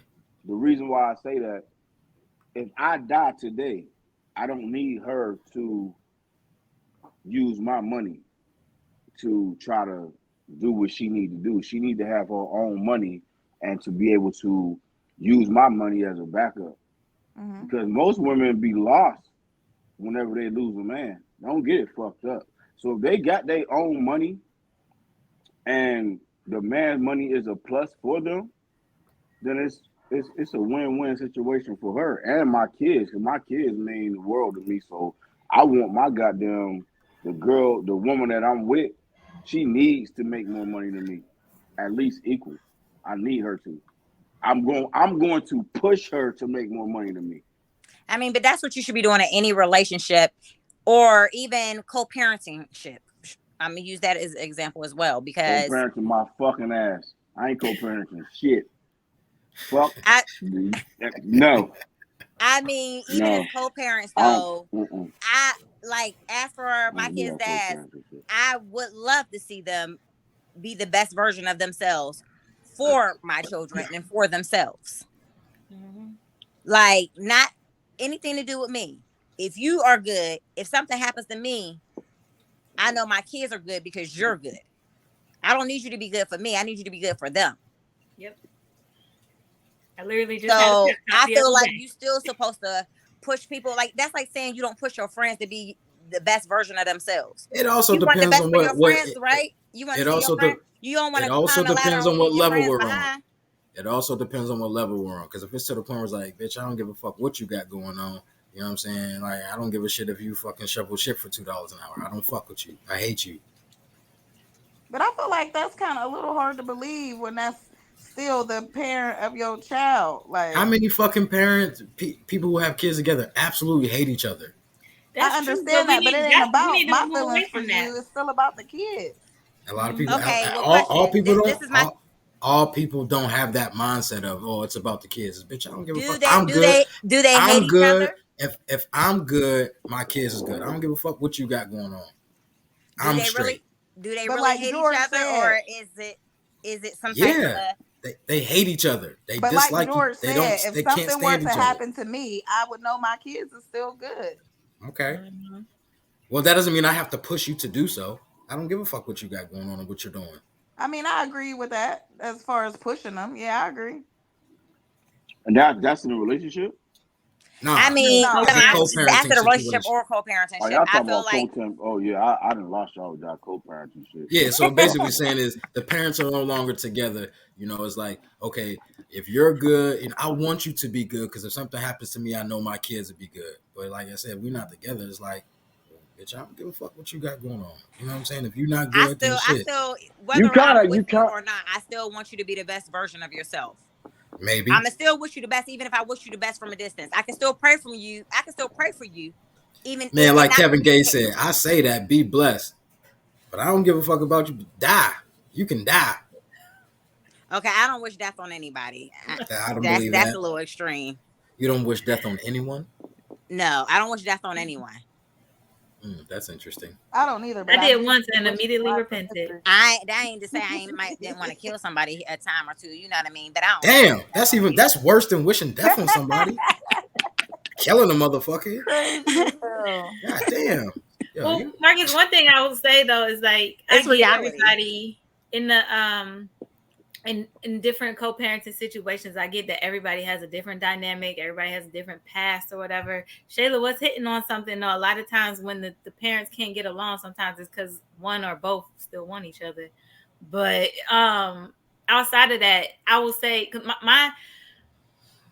what I'm always trying to get to is, how do it free us? How do it heal us? Where does it benefit the community? And I'll say at the community's highest height, co-parents get along. So we obviously ain't there, and it's going to be a long time before we get there. But I mean, I don't think that's just in our community. You know Hold on, you talking about your co-parenting? Or you I only care about our community. So okay, I feel that. What'd you say, George? No, she was talking about the community, right? She wasn't talking about like her co-parenting and nothing like that. That co-parenting shit, I don't know. I got older kids, so I don't got to worry about it. Co-parenting really isn't real, man. It really isn't real. And I know that there are some people that do it and do it well, but not enough to say that it's real. Co-parenting isn't real. And one of the reasons co-parenting isn't real is because of dysfunctional behavior that we saw Gabrielle Union do. Now, how do you co-parent with somebody that's going to get on radio and blast you and say that you never was about shit whenever y'all was married? That's going to end that co-parenting right there, ain't it? You going to be like, they don't have children. But it's about the kids. What you got to do? She's talking about a relationship, not the kids. Can I finish my statement? Whoa. But that happens all the time, though, because we all have our own social medias. Gabrielle Union has a big media, but my ex has a media. We're on media right now. But what happens is people break up all the time. One person is always going to trash the other person. The point I'm trying to make is co-parenting is very hard because somebody is always trying to control the narrative and control the whole story and point out that they did this, they did that. And so then it gets into a little petty situation, tit for tat. Somebody goes and get married, or then they're mad because they got married. Somebody's and my kids can't be in it. My kids, your sons ain't gonna be in that wedding. I'm just saying somebody is always upset about something. You know what I mean? Now the idea is cool. The idea sounds great, and I know that some people do it, but not enough people. Why would anybody ever get married and not have their children, their blood, not present? I don't know. It has been situations where a man is getting married and the woman is so fucking butthurt about it that she does not allow those children to attend that wedding. Okay, that's one. That's what I'm saying. Okay, but there's also been instances where the kids aren't invited to weddings. I've seen it done twice. Okay, personal, where the kids aren't even invited to the wedding. You said personally? Personally. Okay, why? Well, listen. Does that parent like shit? No, if I was to go get married, if I was to go get married, what would be the reason for a man to get married and not invite my kids to my wedding? You got to answer that for me, because I honestly. No, I've seen multiple men who go off and create their new families and don't include their other There's children. a reason for that, I believe. I don't want to deal with your fucking mama. I'll use one. Sometimes it is, I don't want to deal with your funky mama, and sometimes I just ain't shit. Man, sometimes. Wait. I'm not. I went off to have a whole nother. George. I'm not shit. Yeah, because you didn't invite your own kids. Correct. But I'm going to have a whole nother family. Take care of that family, but not my other kids. I want to ask. You don't know nobody like that? I sure don't. I think you're lying. I do. Know. Thank you. You're right. But I'm just saying the bitterness of I want my children to be here at my wedding, and she is not allowing this to happen. But that's what I'm saying. Like, but what if that woman is not okay with your children being there, or why? Or what if this man made up some excuse to say, hey, you know what? We ain't even going to invite them because she ain't going to let them come anyway, not even knowing. All right, so do he take care of his kids? Nope. If it's the one that didn't invite him, that's the one that didn't. Are we talking about a certain person example? Because I'm lost. Is this something that happens all the time, or you guys just? I've seen it a couple times. I'll use this one as an example. My dad got married. I was not there. The only children that were at my dad's wedding were the 3 children he had to that woman. The rest of us, and there's 14 of us, were not there. How old were you at this time? I was an adult with my own children. Okay, so okay. And this woman had been around me my whole. I don't want to discuss no one specifically, like on the panel, but I was more so talking about a co-parenting situation. So I was talking about the kids are children, and the mom won't let the child come be in the wedding. Now somehow that got flipped into, well, what about the men that just don't invite them? I don't know how. Because that can go either way. Why are the kids not there? I disagree to kids not being present. What situation you're talking about?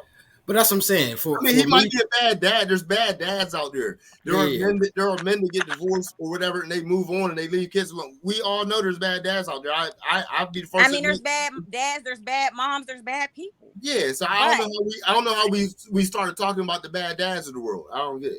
Yeah, because my scenario was, listen, he takes care of his kids. I'm marrying somebody else. Why are you not allowing my kids to be here? Yeah, that's. I mean, but in all honesty, if she was just pointing out, that's not the only scenario as to why kids may. That was my scenario that didn't get answered. Yeah, I mean, we understand that's not the only scenario. The answer was other scenarios too. I mean, there's other scenarios too. The kid could have fell and broke his leg, and that's why he didn't come. There's a bunch of scenarios why. I was just pointing out the co-parenting situation and why co-parenting don't work. Now, we already know that there's bad dads out there. That gets pointed out so much. We all know that dads suck and all that shit. So, nobody said not all dads suck. Well, but people we know good dads. Moms and dads alike is the thing. I feel like bad dads know a lot of are terrible mothers way too. more than terrible moms are. Huh? I feel like terrible dads are highlighted more than bad moms. Not my life, but maybe because I'm a mom, I can be a very judgy mom sometimes. I'll be honest. A motherfucker better not say a damn mom is a deadbeat. He gonna get fucking crucified. I don't know why. I know a few. Deadbeat. Right. Like she ain't doing what she's supposed to be doing as a woman. She a deadbeat. Yeah, I have a few that's related. That doesn't mean he's still not gonna get drugged for it. He gonna get drugged for that shit. Yeah, I don't see why. It's just not the thing to do. You can't go attacking moms. I mean, the mom got to be on drugs, got to have CYS call. You just don't go attacking moms like that, man. Come on, we know that. You don't attack no good mom. You don't attack no trying mom. Right. But if a dad is trying, now no, hold on. I have seen it and heard it plenty of times that a dad, I am trying, and a woman or a mom will say, "Well, you're not trying hard enough. You're not doing enough." Well, listen, I'm trying. I'm doing everything I can. And you still gonna tell me it's not enough? Do you know what? Let me tell you where that statement comes from, though. That statement comes from. That statement stems from. No matter what the other parent does or does not do, mom still ends up having to make, or I'm gonna say, a single parent, or you know what I mean, whether it be male or female, still has to make that way out of no way, even if they don't have it. So. Yeah, you're trying to get me the money to make sure your child is signed up for whatever sport or whatever the case may be, or for a school trip. You're trying to get me to help me out to get me this money, right? I don't have it either. I have to. But guess what? I have to do it. So I got to figure it out. So if I got to. And you know what? In worst case scenario, you want to know what you can go do? You can go slang that pussy. That's what you can go do. And he can go slang that dick too. Come on, man. Come on, man. He can go pass it around like he been and start getting paid for it, because they want to cheat. You want to cheat anyway. You might as well get paid for doing it.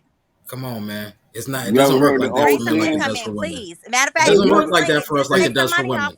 I don't. It doesn't work like that for us. Like it does for women. I'm not a bad dad. Like, I mean, I don't even know what it looks like. I don't hang around bad dads and stuff. I don't know a lot of these guys. I don't know a lot of them. All I'm saying is, if a nigga, if it costs $200 for your kid to do whatever, and he like, yo, I got 75 right now, y'all gonna have a whole fit about it. Well, I need 100. Well, I got 75. Can you take this 75? You know. Don't say y'all. I'm just saying it. You know what I'm saying. I don't it's one. Okay, so what if she? You know what, something though? What if she don't get that? What if she don't got 75? What if she only got 75? That's all she got. Well, we got to try to make something. I don't know. I would say it like this, though. You know what? You can't play this year, son. We don't have the money. I'm going to say it like this. And I'm going to be... moms don't operate like that. Honest. I'm going to be completely honest. They do. Wait, hold on. I'm trying to hear what you're trying to say. And Jones, you might... You going to disagree with me on this, I think. But however... I think that, you know, when moms get the credit, I think dads look to getting too much credit where we shouldn't get credit. We should do just like what the moms do. For real. We shouldn't try that shit, dog. Everything should be a go, 100% go. The mama got to do 100%. We need to do 100%. It ain't no, oh, I'm trying my hardest. Nah, fuck that. You laid down, you had this child, you need to do the same exact shit that the mama is doing. The reason why I say that shit, when my sister passed, I took over her kids, right? I understand everything a single mom is doing when she has no fucking help whatsoever. And them motherfuckers be going through some shit, man. And men need to step the fuck up and stop trying and do their fucking job.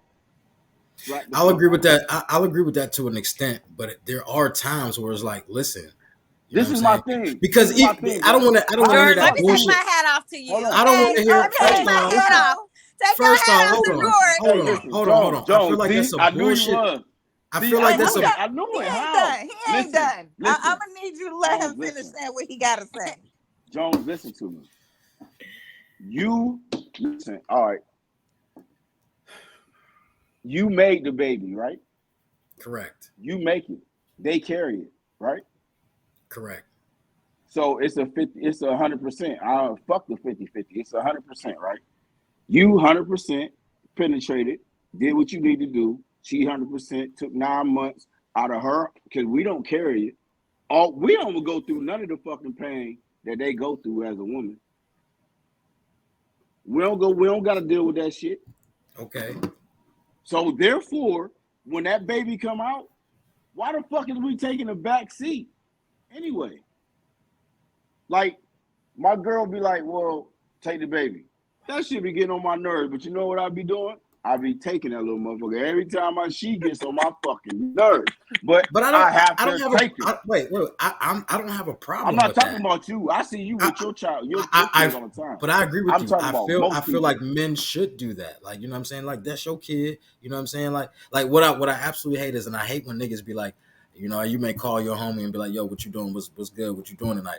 I'm babysitting the kids. Like, nigga, you don't babysit your children. I absolutely hate hearing that bullshit. You know, I hate it. But the ones that babysitting be the one that be trying, and that's where the backlash comes from. No, because it's times where I don't feel like I babysit or babysit my kids, but there's times where it's like, damn, I'm trying, you know what I'm saying? And I may not be able to, you know, and again, I don't like that whole bullshit ass narrative of no matter what, mom makes it happen. No, the fuck they don't. There's plenty of motherfucking kids out there who don't. There's a bunch of kids out there who don't get X, Y, and Z for back to school. They don't get X, Y, and Z for their birthday. They don't get to play this sport because, son, I'm sorry, or daughter, I'm sorry, I couldn't make it happen. I just didn't have it. Okay, so all that shit is mom always make it happen. Well, That's hold not on. fucking true. Guess what? That ain't true. Guess what? The only way the mama ain't gonna make it happen is she don't got no help. If she got like 5, 6 kids, she can't make it happen. How? And whose fault is that for her having all the motherfucking goddamn kids? She ain't make them by herself. Made her do that? She didn't make them by herself. She didn't make them by herself. Okay, hold on. Hold it. First of all, but nobody. Again, at the end of the fucking day, I am not in control of how many kids a woman decides to have. But you are in control of how you take care of your kids. I agree with that. Okay, then. So if she got that help from the motherfuckers that helped her make them kids, all right, it'll happen. If I got one kid with you and you got 4 others by 4 other motherfuckers, you know what I'm saying? That don't have shit to do with me. Not necessarily you, but it's still other men, and that's what we talking about. We ain't just talking about Marcus Jones. Well, listen, there's a lot of times where, and this is, you know what I'm saying? I know I could get bashed, but there's a lot of motherfucking times where women just make bad decisions of having kids with motherfuckers. They know they should not have had kids. Was you in the playroom playing the Barbie doll with the little goddamn, with the little girl while, you know, for her to go to sleep and you go upstairs and smash the mama? That wasn't my situation. I'd rather not have sex with you while, you know what I'm saying, your kids are still awake. Hey, but no, you're not listening. No. I'm not saying that. I'm talking about. He's saying, did you engage with that child? Have I ever engaged with a child? Yeah, did you engage with that child? Did I you engaged with this child? Were you playing with that child? Did you embrace that child? This is my child? Or not my child? No, another woman's child. You ain't never played with another woman's child before? You ain't never played catch? You ain't never played catch with somebody's son or daughter? Before you went upstairs and knocked her mama off or knocked his mama off? I don't believe that I have, actually. I don't want to be around. Listen, if I'm just trying to fuck, what are you saying, George? If I'm just trying to fuck, I don't want to be around your kids. Then what? Wait, hold on, y'all all talking. I can't. Go ahead, say it again. George, what's your point, man? Like I have played. If I played with the kid before I went upstairs, what's the point? What are you saying? Oh well, you kind of obligated to No. Get out of here, George. No. Get out of here, George. Hell no. Hell motherfucking no, George. Fuck that. If you bring nigga, if you playing dollhouse, hey, if you playing dollhouse with the baby, bring McDonald's home for that dude. Remember the dude and the chick? Which thank God that was fake. You need to feed the babies too, nigga. I don't understand what's wrong with that. And if I do it, I choose to. I'm not obligated. Right. I chose to do this. I mean, but if you see the mother or The mama, you got one man. child to Y'all this I woman, don't know. right? And you see she doing everything in her power to make sure her other kids plus yours have. Even if you are doing your part, hold on. would you George, help her? George, in your scenario, is this a woman that I have kids with, or I'm playing with this little kid downstairs for a little bit just before I go upstairs and have sex with her? No. I ain't got no kids with this woman. No, listen, that girl that you fuck with, just say she has your child plus 2 others, right? Okay. Y'all not just y'all fucking around. Y'all fucking around. All right. Y'all not just it ain't one of the A don't work, the B don't work. I call the C at 3:30 in the morning. Ain't one of them. I got you. Y'all fucking around. So you don't feel like you obligated to buy this little motherfucker some shoes if you buy yours done? No, I'm not obligated. No.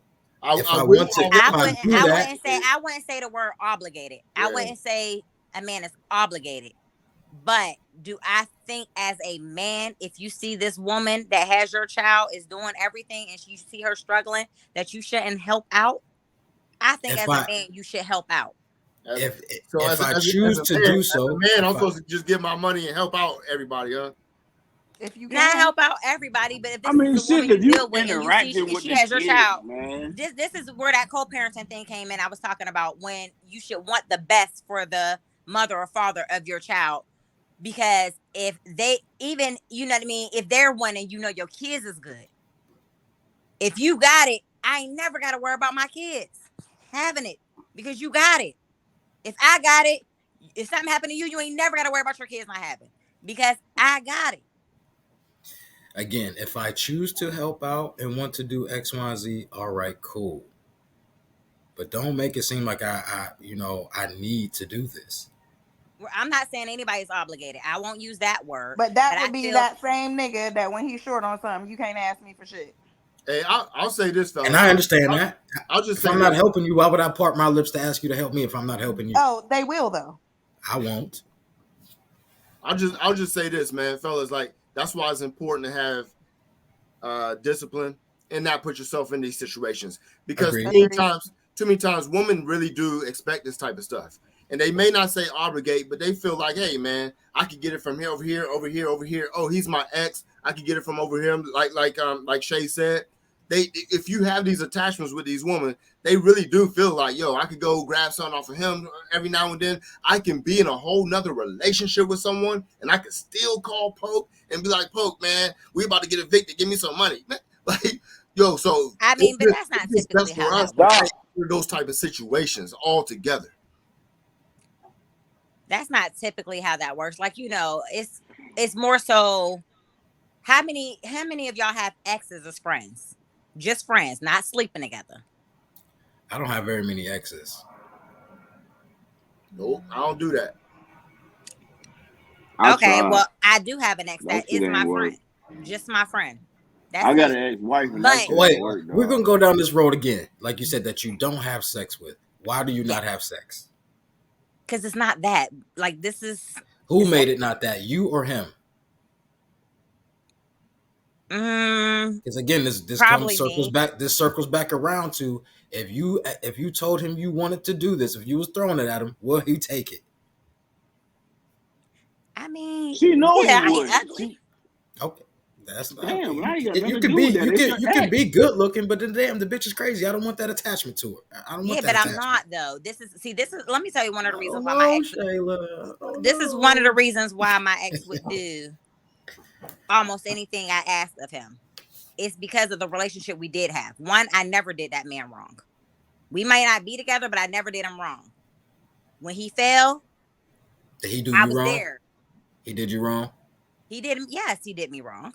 Oh, okay. And when he fell, I picked that ass up too.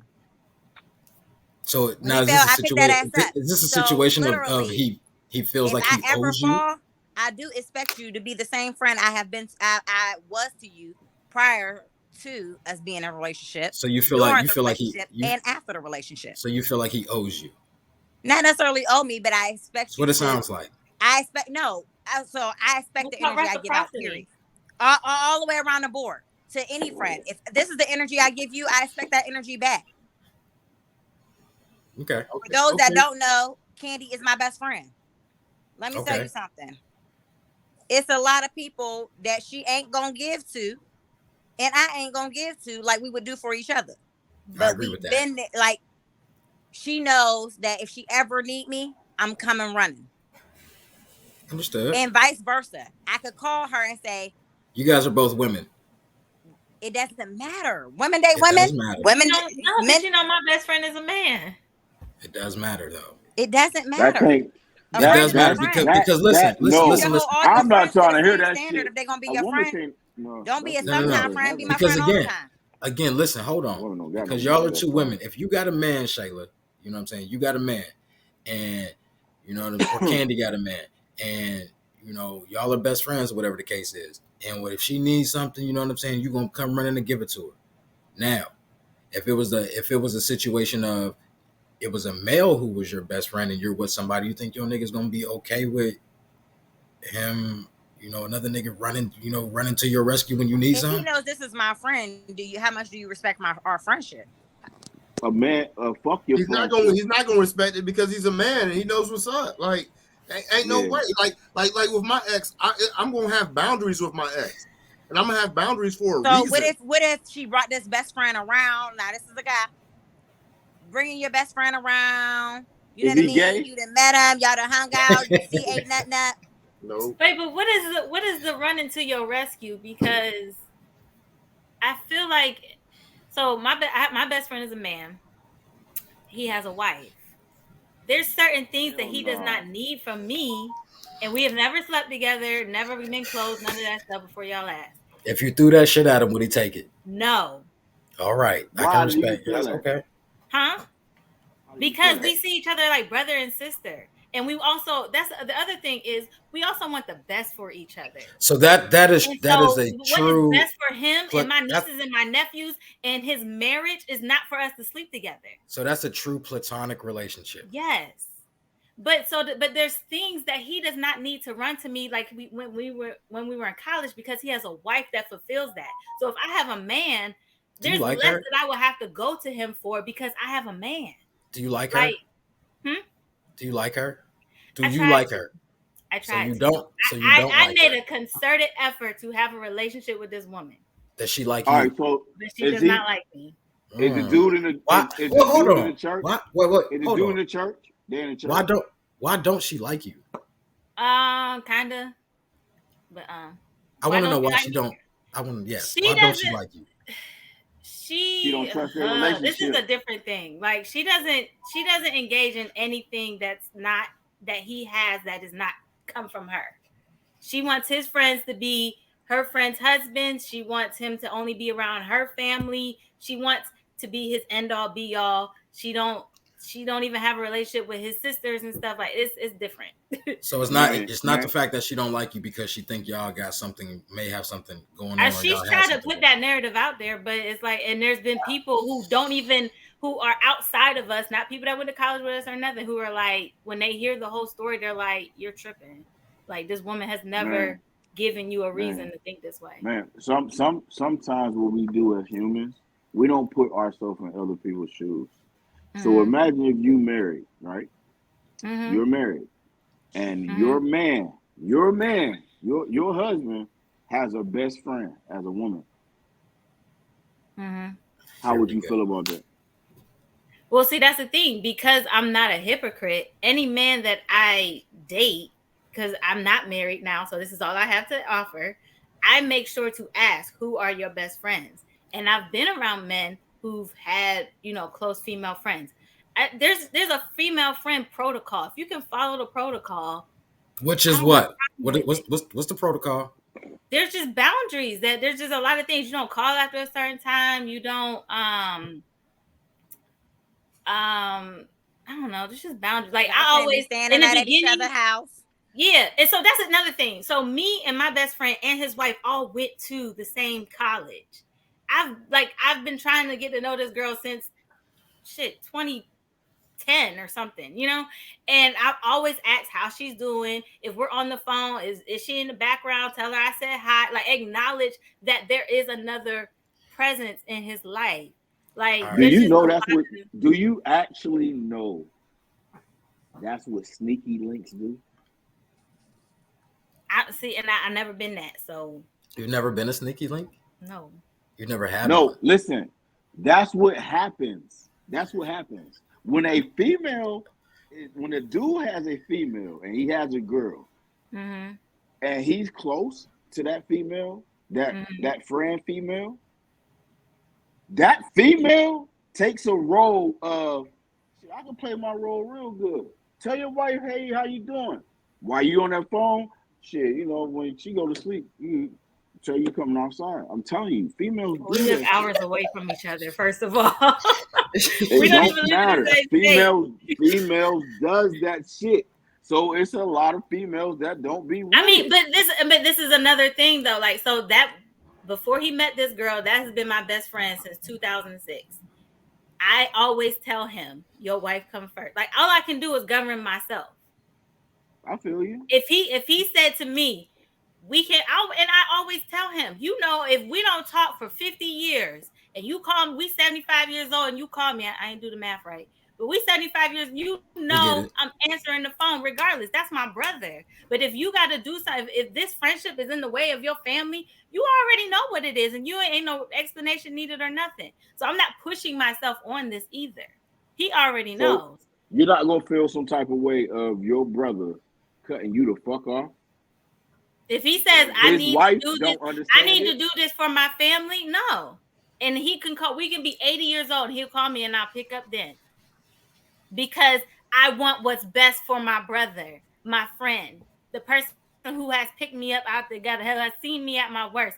I want the best for him. So whatever gotta happen for the best to happen for him, let it happen. But when he called me, I'm answering. Marion, it sounds healthy. It sounds healthy from your part. Like I'm not even gonna question you about that because from your part, everything you're saying, it sounds fucking healthy to me. But I am questioning him because if the wife feels some type of way, he should have already been like, yo, man, you know what I mean? I'm gonna choose my family. And if he's not choosing his family, people, and that's the thing. Like, I'm not about to put like the entire thing out there, like, because that's nobody's business. Yeah, but I'm just saying, there's been elders, there's been. Yeah. So let's not make it personal. Yeah, let's not make it personal. It's always his choice. Like that's. Look at Shayla got her damn mouth tooted up, ready to say something. I know. Look at her. Got her mouth tooted up. Because I mean, like I said, like when they got married, when they started dating, even it was always like, oh, that's supposed to be my sis. Like, and I've tried. So, were you in a wedding? No, that's a whole other. He has a male best friend too. The male best friend wasn't there. Like it was a lot of people missing. Damn. In that situation. So she sounds like she runs shit. No, Wouldn't work. Yeah, no, I'm not about to work all that.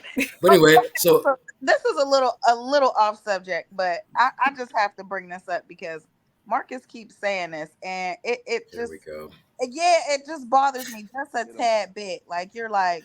If you offered to fuck him, would he say no? Like, I mean, you know why? That's a little crazy to ask. No. So y'all didn't see that shit on Facebook? I seen it. Text your male best friend and tell him you horny. Text your male best friend and see if you're horny. See what he said. I'm not doing that. The nigga was like, hell yeah, I've been wanting to hit that. You know, I didn't see that. See, that would You know, I have. That would mess up a whole friendship, though. I just feel like unless you're like super unattractive or like I just know something super wild about you or something, you know what I mean? Most men will be like, yeah. So I feel like that's like a crazy question to ask. But it's not a crazy question to ask when we're talking. Say no. It's not a crazy question to ask when you're saying this is a platonic relationship. Right. If that's what you're saying, what do you mean? Because a platonic relationship means there's no sexual activity at all. Yeah, okay. But maybe it's strictly platonic because I said I don't want to. And that's not platonic. Why isn't it? Because he would fuck say you. No if you asked, if listen, platonic means I do not look at you in a sexual way. Come here. I look at you literally as a sister, as a family member. I would never have sex with you, even if you were throwing it at me. But men's minds and women's minds, we know a lot of times don't work the same. So even though I might see you as my brother, I'm still a woman with boobs and butt, and you know what I mean. But if I don't look at you in a sexual, if I don't look at you in a, I would never want to know that. Once you tell me that. If I don't look at you in a sexual way, like that's boobs, ass, messed up. None of that shit. It's not. It's not because going that to. thought I don't look process at you like messes up that. everything. But I don't know too many men, and I'm not saying that it's not possible. That's not at all what I'm saying. But I don't know too many men that don't look at women that are not like family members in a non-sexual way. So basically, most men aren't cool with platonic relationships. Right. Why not? Because you just said you're contradicting yourself. Most men don't look at women in the same. You just said that. So but you can still respect my decision, and we can still be cool and have a good friendship. Okay, correct. We can. As soon as you offer that happen. Pussy up to me, I'm going to take it. Which means I don't look at you as a platonic relationship, as a platonic friendship. It's only that way. It's that way on your end because you're not going to get like that shit. Where I think we looked at it. What Steve Harvey was saying. The only reason that we are not having sex is because the woman has made it perfectly clear that I'm not giving you no pussy. Hey, but as soon as you leave that, they know that this dude want to have sex with them. They know it. They know goddamn well this dude is attracted to them. But the dude just wants to be your friend. He's just waiting for an opportunity, hoping that you'll change your mind, and that's it. No, but I got two. I got two, and the other one got again another friend from college. Why don't you want to hit that ass, man? Was at the wedding. I talked to his wife more than I talked to him. And okay, you're talking about married motherfuckers. He was like, "No, that's my sis." You talking about? But I also have other because look. I'm somebody since high school have always hung with more men than women. It just panned out that way. I just started getting like for real female relationships. Okay. But so I have a plethora of male friends, but those two, there ain't no way. Listen, the shorties that I've dealt with, you know what I'm saying, girlfriends and all of that shit, and they cool with dudes and all of that shit. I fucking know. If my bitch was to fucking throw to some ass, the nigga that she'd be like, yeah, that's my friend. We never fucked around like that. Okay, cool. But if you threw this ass at him, he's going to take it. Not a single nigga is going to be like, yeah, I just look at her as just my homie. No, that really happens. I mean, I have friends that if I offered, they would be like, hell yeah. Majority. I do. But I'm saying, but I have two. But Marion, those two that you're talking about, are you saying that those two, you can text them that and say, hey, man, I'm feeling horny. Yeah, because the other one, I did that for, I was about to say, I thought I was talking to you, Marcus. I must have been talking to somebody else. This is years ago. I asked him, I didn't offer it to him. I just asked him, like, have you ever thought about having sex with me? And he was just like, no, like, you my sister. I don't believe that, nigga. You believe that shit? No, I don't believe it. Man, you're not a bad looking woman. I don't believe it. But I'm saying that that's the relationship. First of all, you I've had with those two men. Listen, you cannot go to a man and ask him that through a text because his antennas instantly gonna go up. If he answers you, if he answers you like, hell yeah, he's a dumb motherfucker. Instantly, nigga antenna gonna go up and be like, Man, you trying to set me up, man. So listen, George, I'm glad you said that because you know that. I got another one that I can text and he be like, you know, I would hit. Okay, like, I know somebody right now I can text and be like. But hold on. So you know how we talked about the Facebook post earlier? The Facebook post earlier about when the dude, not as close as I am with the other one. The shorty texted dude like, "Yo, I'm horny." You know, she was saying it was just her, her male best friend. He FaceTimed her before he FaceTimed her right away and was like, yo, like, are you for real? Like, what's, and then he's like, yeah, I would, you know what I mean? But he didn't just text back right away because his like George said, niggas' antennas went up like, yo, what's up? Like, she ain't never talked to me like this before. What's going on now? So I need to see what's going on. He didn't call, he FaceTimed her. Yeah, I mean, I put it to you like this, Mary. I put it to you like this. Forget the text. Maybe your two friends could pass that test. But if you were around them and you started doing something or you started taking clothes off, you telling me they'd be like, no, I'm not interested in this? Those two, I do think so. Those two. Okay. Are they gay? They not. They both.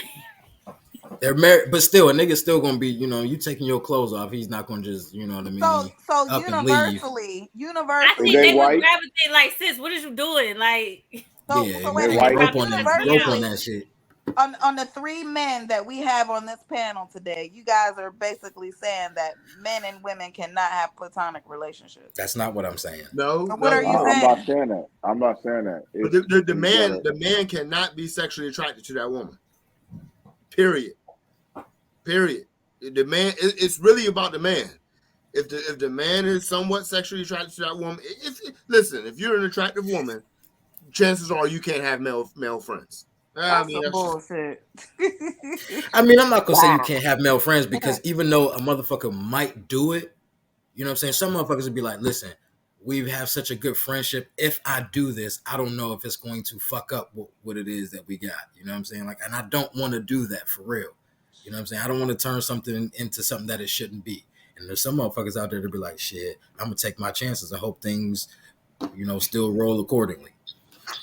Shit, some motherfuckers gonna say I'm gonna take my chances and I don't give a fuck if they roll accordingly. If it's fucked up, it's fucked up. Oh well, I knocked that shit off. I've been wanting to do it anyway. I mean, 15 motherfucking years to hit this shit. I'm telling you, that was what you talking about, man. Yo, what? I mean, but maybe they friends because that's not their type. Maybe they're friends because why? That's not their type. A good-looking girl is every man's type. Like, no, would you consider good looking? If you're a good-looking girl, good looking, Mark consider good looking. You know men that are not attracted to good-looking girls. Listen, let me say this. Let me say this before we go any further. Universally, amongst men, good-looking women, we all agree that they're good damn looking. All right? Yeah. You ain't gonna find no men that be like, oh yeah, Beyonce? Oh no, she ain't good looking. We all agree that Beyonce is fine as hell. So now, women, y'all different. Y'all might see a man and be like, he's good looking, and then others might be like, I don't know, girl. But with men, we all like good looking women, and we all agree what a good looking woman is. So this I'm telling you now. No, my point was when I said no, my point is it depends on where that man is and what he's looking for. So if he's in a space where he's not trying to just be fucking anything or whatever, and he's, wanting a wife or whatever, and that friend or woman, whoever, does not fit the criteria, he's not going. I know people who have passed up like, nah. Cause some strange motherfuckers. Right.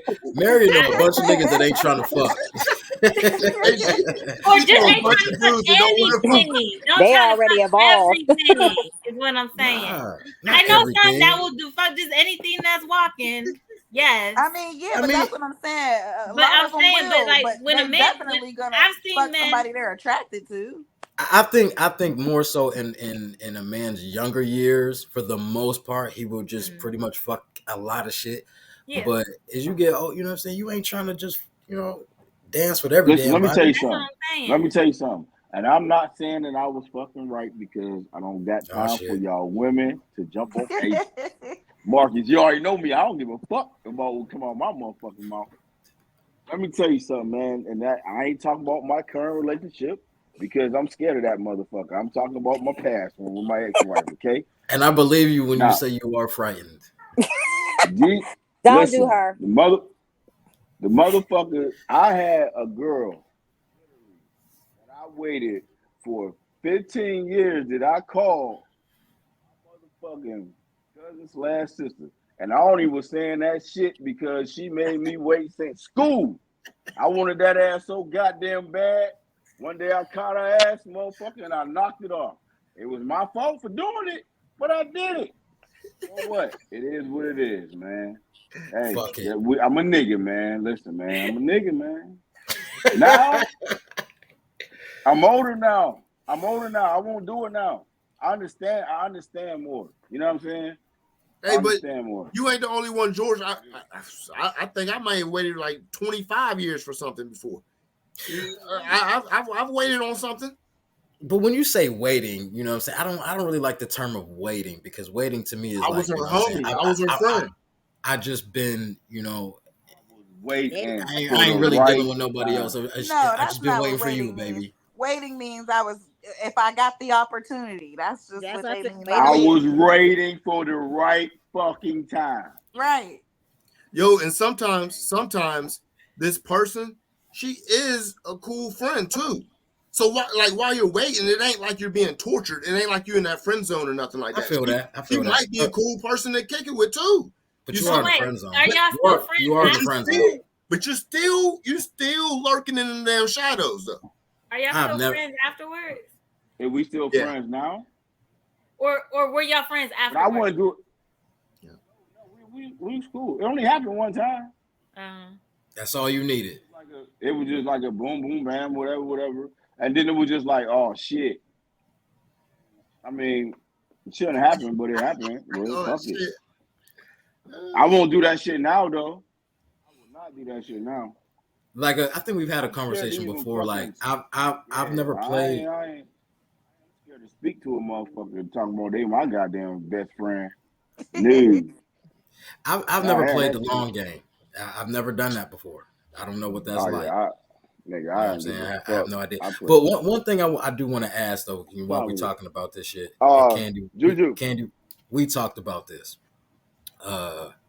As far as being in a relationship with somebody, and I think I brought this up earlier on here, Candy, before we got on actually started recording. As far as embracing the opposite sex when you're in a relationship with somebody. I see a woman associate out someplace at a bar, at a restaurant, or whatever the case is. She wants to say hello to me. I say hello and I give her a hug. Is that a problem? I don't like it. Yeah. I don't. You don't like that? No. That's a problem. I never tripped about. I'm not tripping about that shit. So what do you mean? And that's my thing. If you don't feel like it's a big deal, and I do, just respect me and don't do it. I agree with that. But like you said, Candy, you know what kind of motherfucker I am. You know what I'm saying? So it's like I'm a very sociable person. You say, damn, why you always got to be all friendly? You dapping everybody. You know what I'm saying? Like that's just who the fuck I am. I see a girl out or whatever the case is, I may give her. It don't mean shit to me though. So then don't do it. If your significant other, if it bothers them and it don't mean shit to you, don't do it. And I don't understand on how it's done. So if you see it's not done in a sexual. We're not rocking back and forth, and I'm grabbing on her waist and shit. It can be like a little side hug. You feel me? Just a little side hug. Hear me out. So if that's okay. You walk in a bar, you see, all right. Well, say you see Marion in a bar, and you give her a hug, right? She's family, so that doesn't work. Wait, hold on. But I'm new to the picture, so I don't know that's your family, right? Okay. Right. So this is what I mean by it depends on the interaction. So you like, oh, hey, what up? Give her a hug. Now, your next step, first thing you should do, if ain't nothing up, is introduce them. Even if something is up, I'm with George. A bitch will sit there and be like, hey, girl, knowing good and goddamn well she did fuck your nigga, want to fuck your nigga, or about to fuck your nigga. And 9 out of 10, I'm not with that shit. Our intuition going off and you in your head going, I beat this bitch's ass. The whole time I never fucked this bitch. Now y'all fighting for no reason. But you can I said in your head you'll be like, I beat this bitch's ass because you know something up. What if she beat your ass? Up. You know when I never think about that shit. Women always be like, I beat this bitch ass, and she'll beat you the fuck up. But Shelly, you touched on something, because even when George asked me about how I would feel if my husband or man had a best friend that was female, we have an intuition. And that bad boy be strong as hell.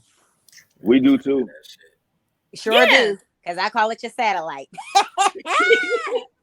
No, but for real, so I'm with the ladies. I'm with the ladies on this one, I'm bro. cool with hugs. I'm with the ladies on this one, man. I mean, I don't give a fuck because whether she's saying don't do it, whether you giving this motherfucker a hug or you not, and y'all fucking any goddamn way, what the fuck I'ma do? But I'm just saying, you ain't gotta disrespect me. If it bothers me and it don't disrespect is disrespect. To me, if it bothers me and it don't mean shit to you, I don't understand why it's a big deal for you. But I try to understand why does a little hug bother you? Does it matter why it bothers me? Yeah, why? I would like to know, like, yo, why does it bother you? Then sometimes we don't know why, because that's our intuition speaking. It could just be I don't like that shit. Okay. That's why. See, once again, I am a man. I was married before, so that's why I think like this. You have to flip the coin, big homie. Flip the coin. You walk in the bar with your lady. This nigga, light skin, tattoos, braids, nigga big as fuck. You know how, shit, you got women all looking at this nigga. You saying to yourself too, man, this nigga, man, like your girl go up, your little shorty go up to him, hey baby, you know. Nah, see, that's taking it too far. I'm not doing the whole hey baby shit. You know what I'm saying? Just how you doing? I ain't seen you for a while. Good to see you. Nah. I ain't saying that. I'm just generally speaking. But she goes up to this nigga, hugs the nigga, side, little side. You telling me your first thought is gonna be like, oh, all right. My first thought is I don't give a fuck. Yeah, right. Man, I'm trying to tell you, I don't give a fuck for real. You gave this nigga a hug, great. I don't like. I would say I don't care about hugs either. One of the few. I hug everybody. I sincerely don't give a fuck. That nigga lying, y'all. Man, I ain't motherfucking lying. But at the same time, though, but I agree with Candy. Whatever bothers your spouse or significant and I feel other, that. I definitely feel it. But what the reason I don't give a fuck is because I'm probably gonna hug on some bitches too. So I don't give a fuck. And it's no big deal to me, so I'm looking at that shit like it ain't no big deal. I'm not fucking this bitch. So why should I assume that you fucking with this nigga because you gave him a hug? Why I think that he thinks like this? Because he ain't been in a relationship. That's not true. It's not about you haven't been married. I'm sorry. That is true. Yes. If you were married or even thought that you would get married in your future. Thank you, George. That right there, you would change your whole mindset. Yeah, because I don't think about marriage. Marriage is something I do not think about. It doesn't cross my mind. It probably may never ever happen, and I'm all right with that. See, the thing is, how old are you, 38, 39 now? 38. This would be a perfect time. Now, we're 27, 25 to get married. This is the perfect time, around this time. People should get married around this time. Now, because motherfuckers is done doing what they doing. That don't mean I got to get married, though. I'm not saying that you have to, bro. I'm just saying this would be a perfect time if you wanted to get married. Not in your 20s, because nobody's ready in their 20s. I agree with that. I don't see it. I don't see it. I agree with that. I agree. I don't know, man. When I think about marriage, though, it's just like, fuck. You scared of commitment? I don't know if it's necessarily that. I'm not even mad at you because it's way bigger than commitment, man. And if you really think about it, there's really not one single benefit to men being married. There's not one single benefit. And I know we can talk about this for another hour. Other than business reasons, really, like business reasons. It's a business deal. Stuff like that. But you ever been married, Pope? Yeah, I have. Yeah, I'm about to get married. Yeah, about to get married again. Yeah. Oh. So why are you getting married again if that's how you feel about marriage? It's a business decision. You heard what he said. No, fuck that. What is your wife? What is your fiance think about that? I heard my man say that. But that's what marriage is. Marriage is a business. Yeah, that's exactly what it is. And also, if you really is married for love? Most women get married for not love, the security of things. Yeah, not love. There's other reasons why y'all get married too. So I'm just being honest right now. Yeah, other reasons. Meaning what is the reason why you ask that second woman, that blessed second woman, to be asked to marry you? Why? What did you ask her for? Because it's a business decision? Nah, because I love her dearly, man. Okay, what did she do for you? Everything. Maybe the things that she does we don't need to put on the show. Exactly. I mean, this is an inappropriate question that's not going to be answered. We're not. Y'all think. Okay, that sounds like all gutter. But what else? What else? Yeah. Y'all thinking all the wrong way. Well, I mean, you know, if you want to answer, so I'm 43 years old, and I know that I met this woman. I know that she makes me happier than I've ever been. Okay, so that's the short end of it right there. I met somebody that makes me happier than I've ever been. Now, if you would have led off with that, that's great. But to say because it's a benefit, I believe that's the number one reason for me. Let me explain it. Because honestly, I could be just being with her, I'll be the happiest I ever been. But then when you introduce marriage, now you're talking about business. Now that's a different step. Like, because she can make you happy, but you're like, yo, I don't necessarily. Her credit is 420. You know, even though she does make me happy, do I want to marry her though? Right. I mean, so there's other, as a man, there's other things that you really got to think about when you're talking about marriage, because at the end of the day, the entire risk is on us. George, like we George, get GP. Yeah. Are you planning on getting married again? Hell yeah. I would never. Right. I don't give a fuck. Listen, I just told mine. If I ask you to marry me and you tell me no, fuck you. I'm moving on, and I'm going to find somebody else to get married. Before I die again, somebody else gonna carry this motherfucking name. Because I'm a good nigga now. So somebody gonna carry this shit. And clearly there has been a change of mindset with you, George, because I remember some years ago, you know what I'm saying, we would have our long conversations, and I'm never moving in with a woman again. I'm going to always have my own shit. So it seems like if you're going to marry somebody, I'm assuming that you're going to live with each other. Yeah. I lost all my women in my life, man. You know what I'm saying? So it's a difference now. And I was young then.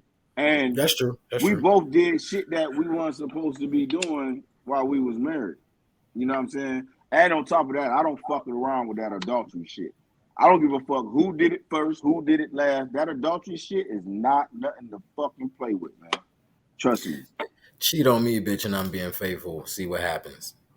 Listen, I'm just going. I should have just left that monkey motherfucker. That's it. I should have just left. That's probably the best thing to do. I shouldn't have just took off on a rampage and did what the fuck I did, because at the end of the day, I got my ass whooped for that shit. Believe it or not. I don't believe too much that comes out of that book. But that one motherfucking thing right there, I ain't fucking around with that shit no more. Nope. I get married. If her coochie don't work, I'll be fucking using one of them goddamn baby dolls. I will not fucking go. You're gonna get George gonna get the throat goat. But Mary, you said you had a question for Pope? Yeah. So because I kind of get what you were saying in that, you know, because I always say, you know, you can have a significant other and all that stuff. What the benefit of marriage is to make sure that, you know, everybody's secure, so legally. So I get all that point too. You know, if something happened and, you know, like the benefits and all that, like, you know, we all know what happened to Chadwick and all that stuff, and DMX. When they died, they didn't have a will in place and all that. But in addition to that, because I'm a Christian, there's a spiritual component to marriage. So you as a Muslim, right? Am I being correct? Yes. Is there a spiritual component for you as well? Yes. Yeah. There is. I'm not a fan of what they call it, fornication and stuff like that. You know what I mean? If you find somebody that you truly do love, and you have good intentions, and you can tell they got the greatest intentions, then stop playing around. You know what I mean? Well, when I'm asking, like, there's a specific, for Christianity, a covenant under God. Like, we are pledging our lives to each other, and this is a promise to God. These vows are a promise to God. Is it the same way for you guys? Well, you know, with Muslims, it is, but you know, you can have more than one wife. Yeah. Stuff like that. Yeah, but it's still a covenant. About to be a Muslim. That covenant is still important. Yes, absolutely. Yeah. So I mean, this is on God. You know what I mean? Yeah. So that's another benefit. Yes, I will agree with that one, and that's a very good point. That is a very good point. Mm-hmm. But I think that's about it. Anybody else want to be married? George, you say you're gonna do it again. Pope, you about to do it. Shayla, Candy, Marion, I'm pretty sure I know you do. So that pretty much leaves Shayla and Candy. Them two in that corner don't look like they ain't getting married no time. So look at them motherfuckers. Them motherfuckers said, no, they're like, shit. Look, listen, y'all. He said them two in the corner. Listen, I don't think so. I mean, when I was younger, I used to want to get married. I really did. Like I said, I grew up in a 2-parent household. Like, my dad wasn't married to my mother, but the woman that he was with her, for a long time, since I was like 7 or whatever. So, I always thought like, yeah, this is how it's going to be. But nobody really prepared me for the type of stuff that you be having to deal with through men. So I feel like right now I'm damaged. Like I really do. And I hate to say that because it's embarrassing to admit, but I cannot see myself putting my trust into a man. You're not damaged. You just I think I am. You haven't found the right man to break down that barrier. And that may be true. Because that's fucking true. I don't know. I just can't. I literally just cannot see it. Fucking true, bro. I'm not trying. And listen, and the wildest shit is because, man, I swear to God, I am probably dealing with the hardest fucking one man. That motherfucker's a man, and she's not a woman. I'm dealing with one. This barrier is so fucking hard to break. I don't know about this shit. Half the time, I break up with her every day in my fucking mind. No, that should be funny. Wait, no, you were the same woman you was with when I moved, right? Which one are you talking about? No, we ain't saying that. The lady with the daycare is a negative. No. Okay. Directly after that. Yes, I would. Yeah. You can say yes. Okay. Yeah. No, yeah. But hold on. First, you got to click. I can't say that I see it. I'm not saying it's not something that I would like. That's not what I'm saying. But hold on, Candy. You also let me put you into the mindset of Candy, okay? Because she talking all of this shit if she can't see herself being married, and we talk about this often too. Let a nigga get her family together at a dinner or some type of shit. This nigga got a ring and he proposed to her. What you gonna say? Yes. And then get back to the crib like, yeah, I don't think I want to do this. But wait. Just tell the nigga no. So no. Everybody. Not publicly, no. You don't want to do that. You can hurt a man's ego seriously doing something like that. That's not something you do in public. You don't embarrass him in public. Tell me no right there. No, I'm not embarrassing no man. That's like arguing with your man in public and putting his shit on. I wouldn't want to do that in public. No, it's not. Because either way, when you go back to the crib or later on, a few days later, you tell me you don't want to do this. Now I still have to go back and I have to explain to my family like, nah, Or you can keep our business to ourselves. That shit happens. I don't want to do that. Broke up. We just mean we're not there yet. It just Whoa, I don't agree with that because if I get on my knee and ask you to marry me, I feel like we're there. Hey, we're there. Did y'all have this conversation? You didn't read the room correctly, my brother. So I would say you gotta have these conversations. I agree. I will agree with that. If that means you both aren't in the same place. What side you on? To your left, John. To your left. To your left. Look to your left. That one right there in the corner, up top. There you go. Bam, looking at her. Yeah, she next. Don't. She next. She next. Like, yeah, look. Yeah, she next. Bam. Yeah. So you gonna be married? Right. You getting married? Don't leave her out of shit. Y'all be trying to leave niggas out of shit. I'm on everything. Everything. You getting married? What's up with you? No. Why? Then it's a flat out no, Shay. Yeah, I don't see it. Don't you got a man? No. Oh shit. You and Caddy don't have no man. Put him back. Put him back. Shit. Put him back. Okay, hold on. Okay. Put him back. Corners. Corner. Why don't y'all two have any men? Wait, don't single them out. I'm single too. Well, I'm gonna tell you. There you go. I'm gonna tell you why I don't have a man. Okay, we're gonna go one, then look to your left, tag her in, then tag the bottom in. I'm gonna tell you because I be trying to make shit work. I don't be wanting to hop from one motherfucker to the next motherfucker to the next motherfucker. So I really be trying to make stuff work. You know what I'm saying? And as Marcus being my male friend, he know a lot of the shit that I be going through, and I'm literally tired. That is literally it. It's not that, you know, the motherfucker don't want to be with me, motherfucker can't stand me. It's not that. It's I am literally tired of the shit. And that's literally why I don't have a man. So you must be drawing the wrong man. And I have to. And I can't even say the wrong. I just been fucking dealing with the same one for so goddamn long. It's just like there is no drawing the men. Damn, sorry. It's time to move on. I'm sorry. You know what? Is we on live Facebook? No. Oh, well, you gotta edit some of this shit. But you better let that motherfucker go and go get you another goddamn branch to be fucking hanging on. I know. Nigga, you're 39. It's about to be over for us. 38. This is all raw footage, George. None of this is being edited, baby. I know, but that's just what I'm saying. I be trying to make it work and give chances and understand that people make mistakes and a motherfucker gonna grow and change. I be trying to be that person. I be trying to motivate you to do better and all that bullshit. That's some bullshit. The question is, how long you been fucking with this nigga? 9 years.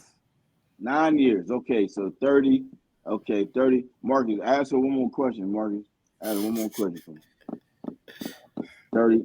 You 38. You were dealing with her since you was 29, and you ain't got nowhere yet? No.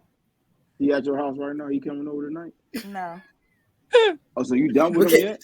See, Candy, you're not putting things into perspective. It hasn't been a straight 9 years. Yeah, I know.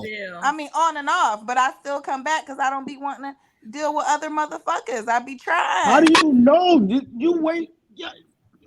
Damn, who is this nigga? I can't even talk shit. It might be somebody y'all fucking.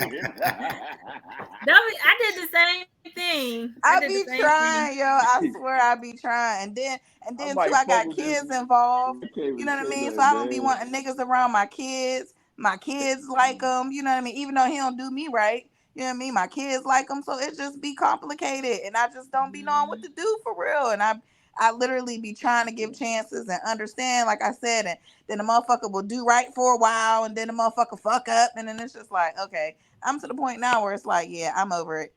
Like you said, I'm how old? 38. So it's like I'm too old now. We the same age. I'm too old. I'm literally over it. You ain't got your shit together. I gave you 50,011 chances. I can't do this no more. Has he ever given you any chances? Like, no. I gave you a chance. It's always a nigga fucking up, huh? Marcus, you've been around long enough. Yeah, this is for audience bias. Don't say that. All right, man. This is for audience purposes and people who don't know. Tag her in. I mean, because I don't want to say that he's a bad person. I don't want to say that. But if it's like you set boundaries, if you guys have certain boundaries and the motherfucker just don't respect them or just don't care, like what is you supposed to do? I respect your boundaries, but you don't respect mine. I mean, it's only so much of that a person is gonna take. Hey, can I say something real quick? Because I gotta get absolutely. But this is one reason why men we have a major advantage when it comes to dating than women, because when things are not going good for a man in a dating world, we have no choice but to look in a mirror and figure out what the fuck are you doing wrong. You need to make more money. You need to hit the gym. You need to read some books. You need to educate yourself. You need to be a better person, but you better fucking figure it out. That's our advantage. Whenever we break up with somebody, we cannot sit around blaming them, because we're going to be fucked up in the game even more if we do. And we ain't going to find nobody. We're going to find somebody that's just as bad, and we're going to be the same asshole, same jerk. It's going to be the same fucking situation. We have no choice but to work on ourselves. And I agree with that because I feel like a lot of my situation is like I grew up in a 2-parent household, parents married, both had good jobs, built a house and all of that shit. They got divorced when I was an adult, you know what I mean? So that's all I've seen all my life. But I never grew up like, yo, I want this. That was never ever my mindset, but now as an adult, it's like you was a player as a kid. I'm just, I mean, you know what I mean? But it's like, even now as an adult, I feel like, yo, if I don't have X, Y, and Z going on in my life, I don't want to drag a woman into, you know what I'm saying, some a bad business decision, I'll say. You know what I mean? Because like, yo, I ain't got all my shit together, so why would I want to do this to her? Right. Why would I want to do this to myself? Do I want to deal with the headaches and the hassle and, you know what I'm saying, talk, and now we arguing and all of this shit because I don't have things going a certain kind of way. So I just rather the fuck not until I do at some point get that part of my life together. Now dating, you know what I'm saying, we're doing whatever the case is like that, cool. You know what I'm saying? But as far as marriage, negative. What's so fucked up? Everybody always want to say, well, I want to wait until I get this part of my life together. That night, that part of your life might not never come. Then I guess I'll never get married. Well, I mean, yeah, I feel what you're saying. It could possibly, if I find somebody to have this union with, then I could possibly reap those benefits of what it is that I'm. Once you get married, you another benefit. Possibly, you get extra benefits once you get married. Poke seems to disagree. Hey, do tell. Let me know. I understand because I just don't understand how can he disagree? He about to get married.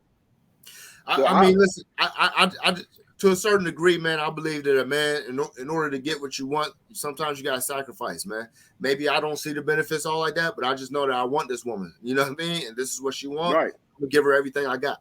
So you only get married because she wants to? I didn't say that was the only reason. The first reason was I love her with all my heart. No, the first reason I got that. It's a business.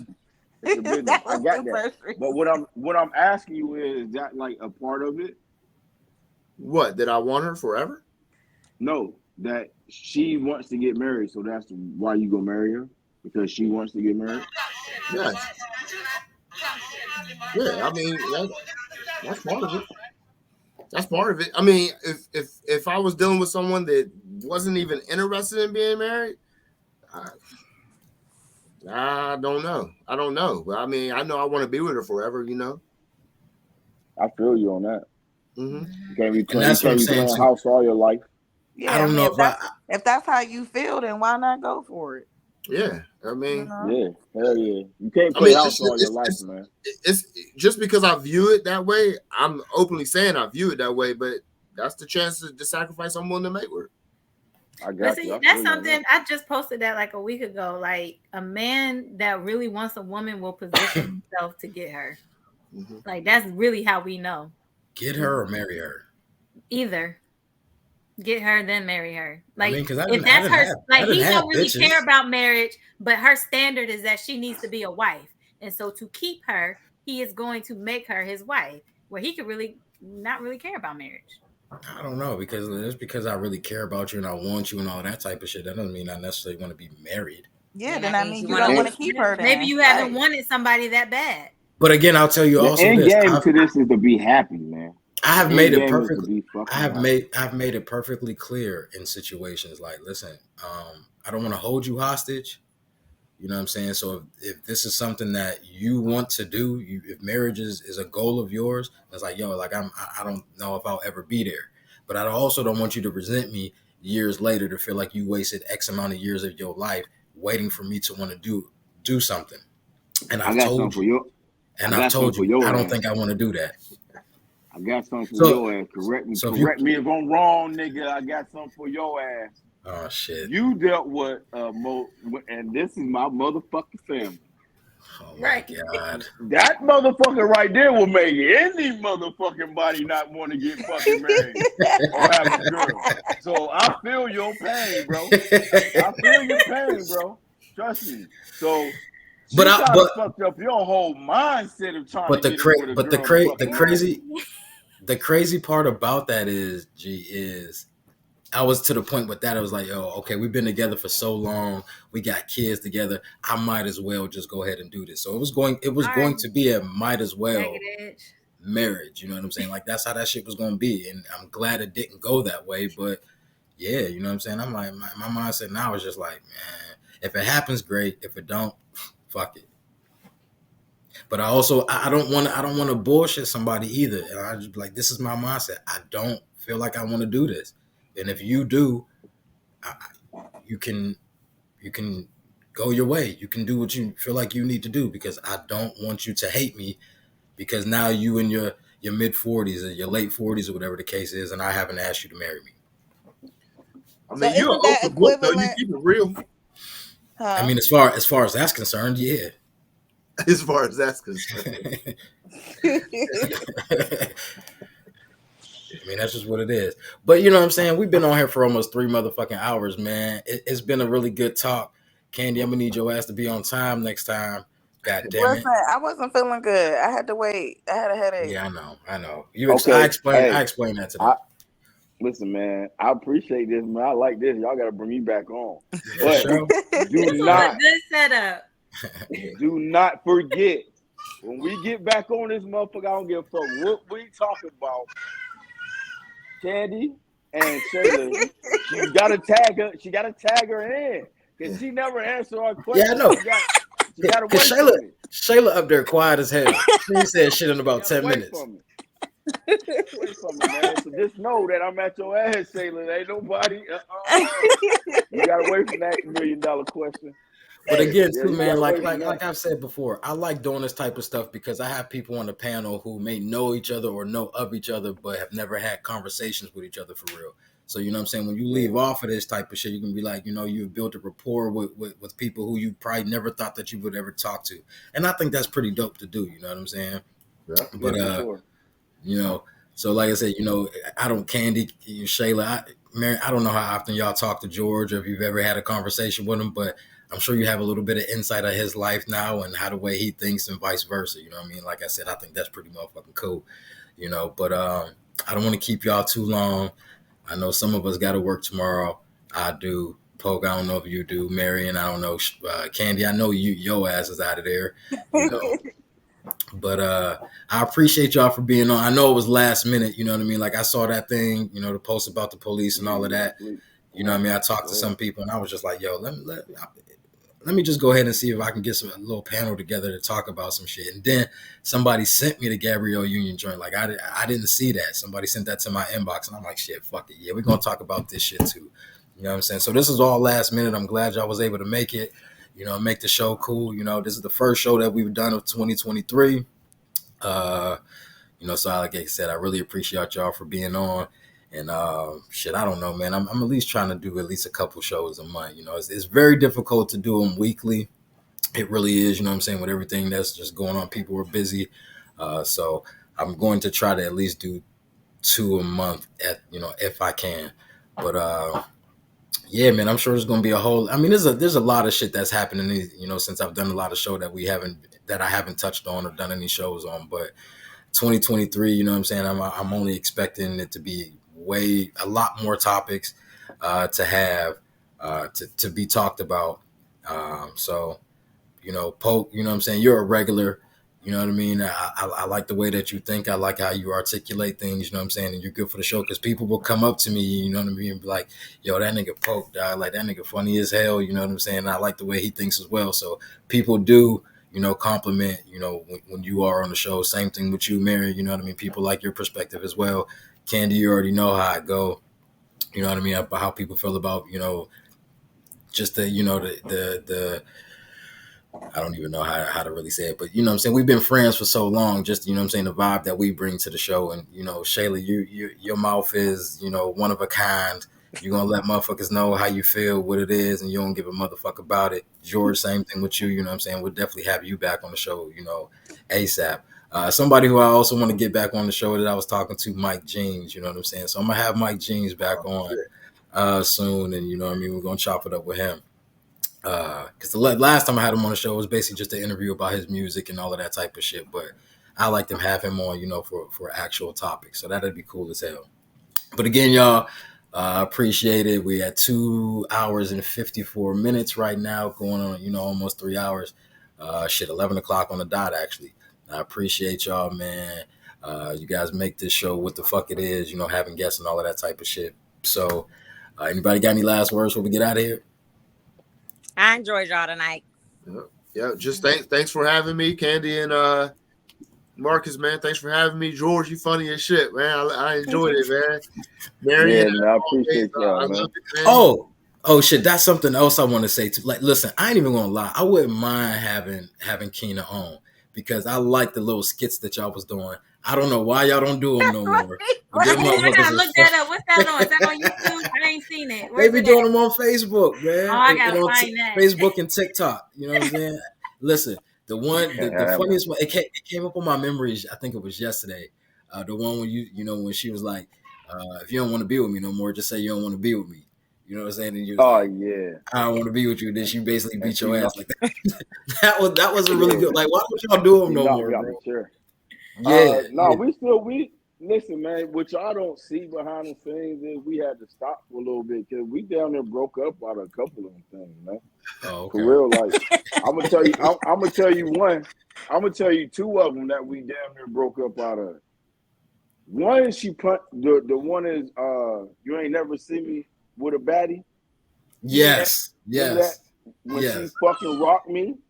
Yeah. You don't know how many skits we took. Like that. And she kept hitting me, and I'm like, yo, like you about to fucking stop hitting me. Like she hitting you for real. Like the first time. Listen, like she put it up there, but I don't see how many people have seen it. But the first initial punch when she hit me the first time, that girl almost goddamn knocked me out. For real, like I'm like, yo, like you hit me too fucking hard. What is wrong with you, man? And like, nah, man. And then another one was, I think it was almost our last one that we did. We were sitting on the porch, and the dude was like, the dude in the red shirt. See him? And she had the gun, and he was like, "Don't shoot him," but she already shot him. Yeah, that was our last. That was our last one right there.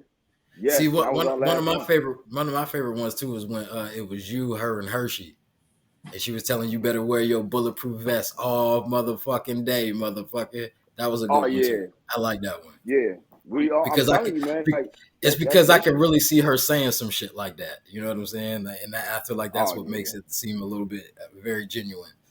But I look forward to seeing y'all doing them. We're gonna bring them back. We just gotta be able to coexist. Stop arguing so much. Yeah, man, that shit be hectic, man. Like for real, because you gotta be on point with that shit, man. You get tired. I can just imagine all them skits that people do. Motherfuckers don't want to do their part, want to say what they want to say, and it usually be me fucking up and shit, and I get mad because I be the one fucking up, but fuck it. Oh well, I'm gonna blame her for right now until she can tell y'all that I be fucking up. I'm gonna tell her it's just her. But at the end of the day, I do want to thank y'all for having me on. No doubt. I just got one more thing to say. Hey, Shayla, I'm telling you, Shayla, don't think your ass is out of this, man. I'm telling you, don't, cuz I already told Marcus a long time. I told him earlier today. I'm at her ass because I seen a couple times you was on here talking shit to my man Pope and shit. You know, and I'm here for the man. I just couldn't get at you today because it's my first time, but George was a little worried that I told him, I was like, yo, my man Pope gonna be on, but he was a little worried that we weren't gonna be able to hold it down with majority, majority women. And I was like, man, fuck that. Even if it's just me, you know what I'm saying? I'm always hold that shit down. So, you know what I mean? We did a pretty good job. They like the double team, man. They double team. They do a good job too. I see you wasn't on the one where we did the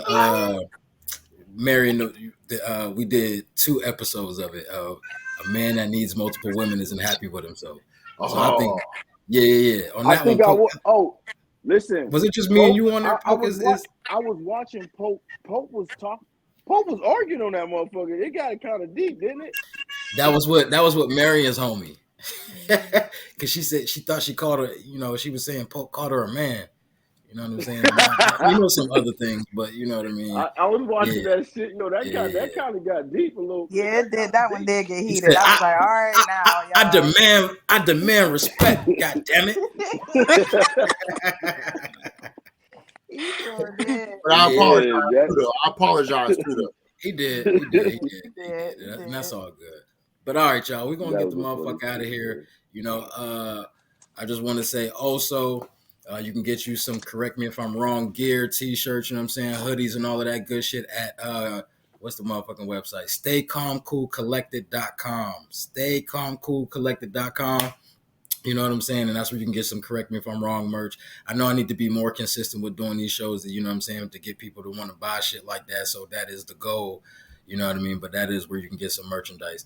Also, I could be found on Facebook. That's my biggest platform, really, is Facebook at Marcus Jones. I also have a, correct me if I'm wrong, my podcast page on there. So, you can get at me on that as well if you want to see certain content, you know what I mean? Because that's where I put out a lot of shit, and where I get certain ideas from is from Facebook for the most part.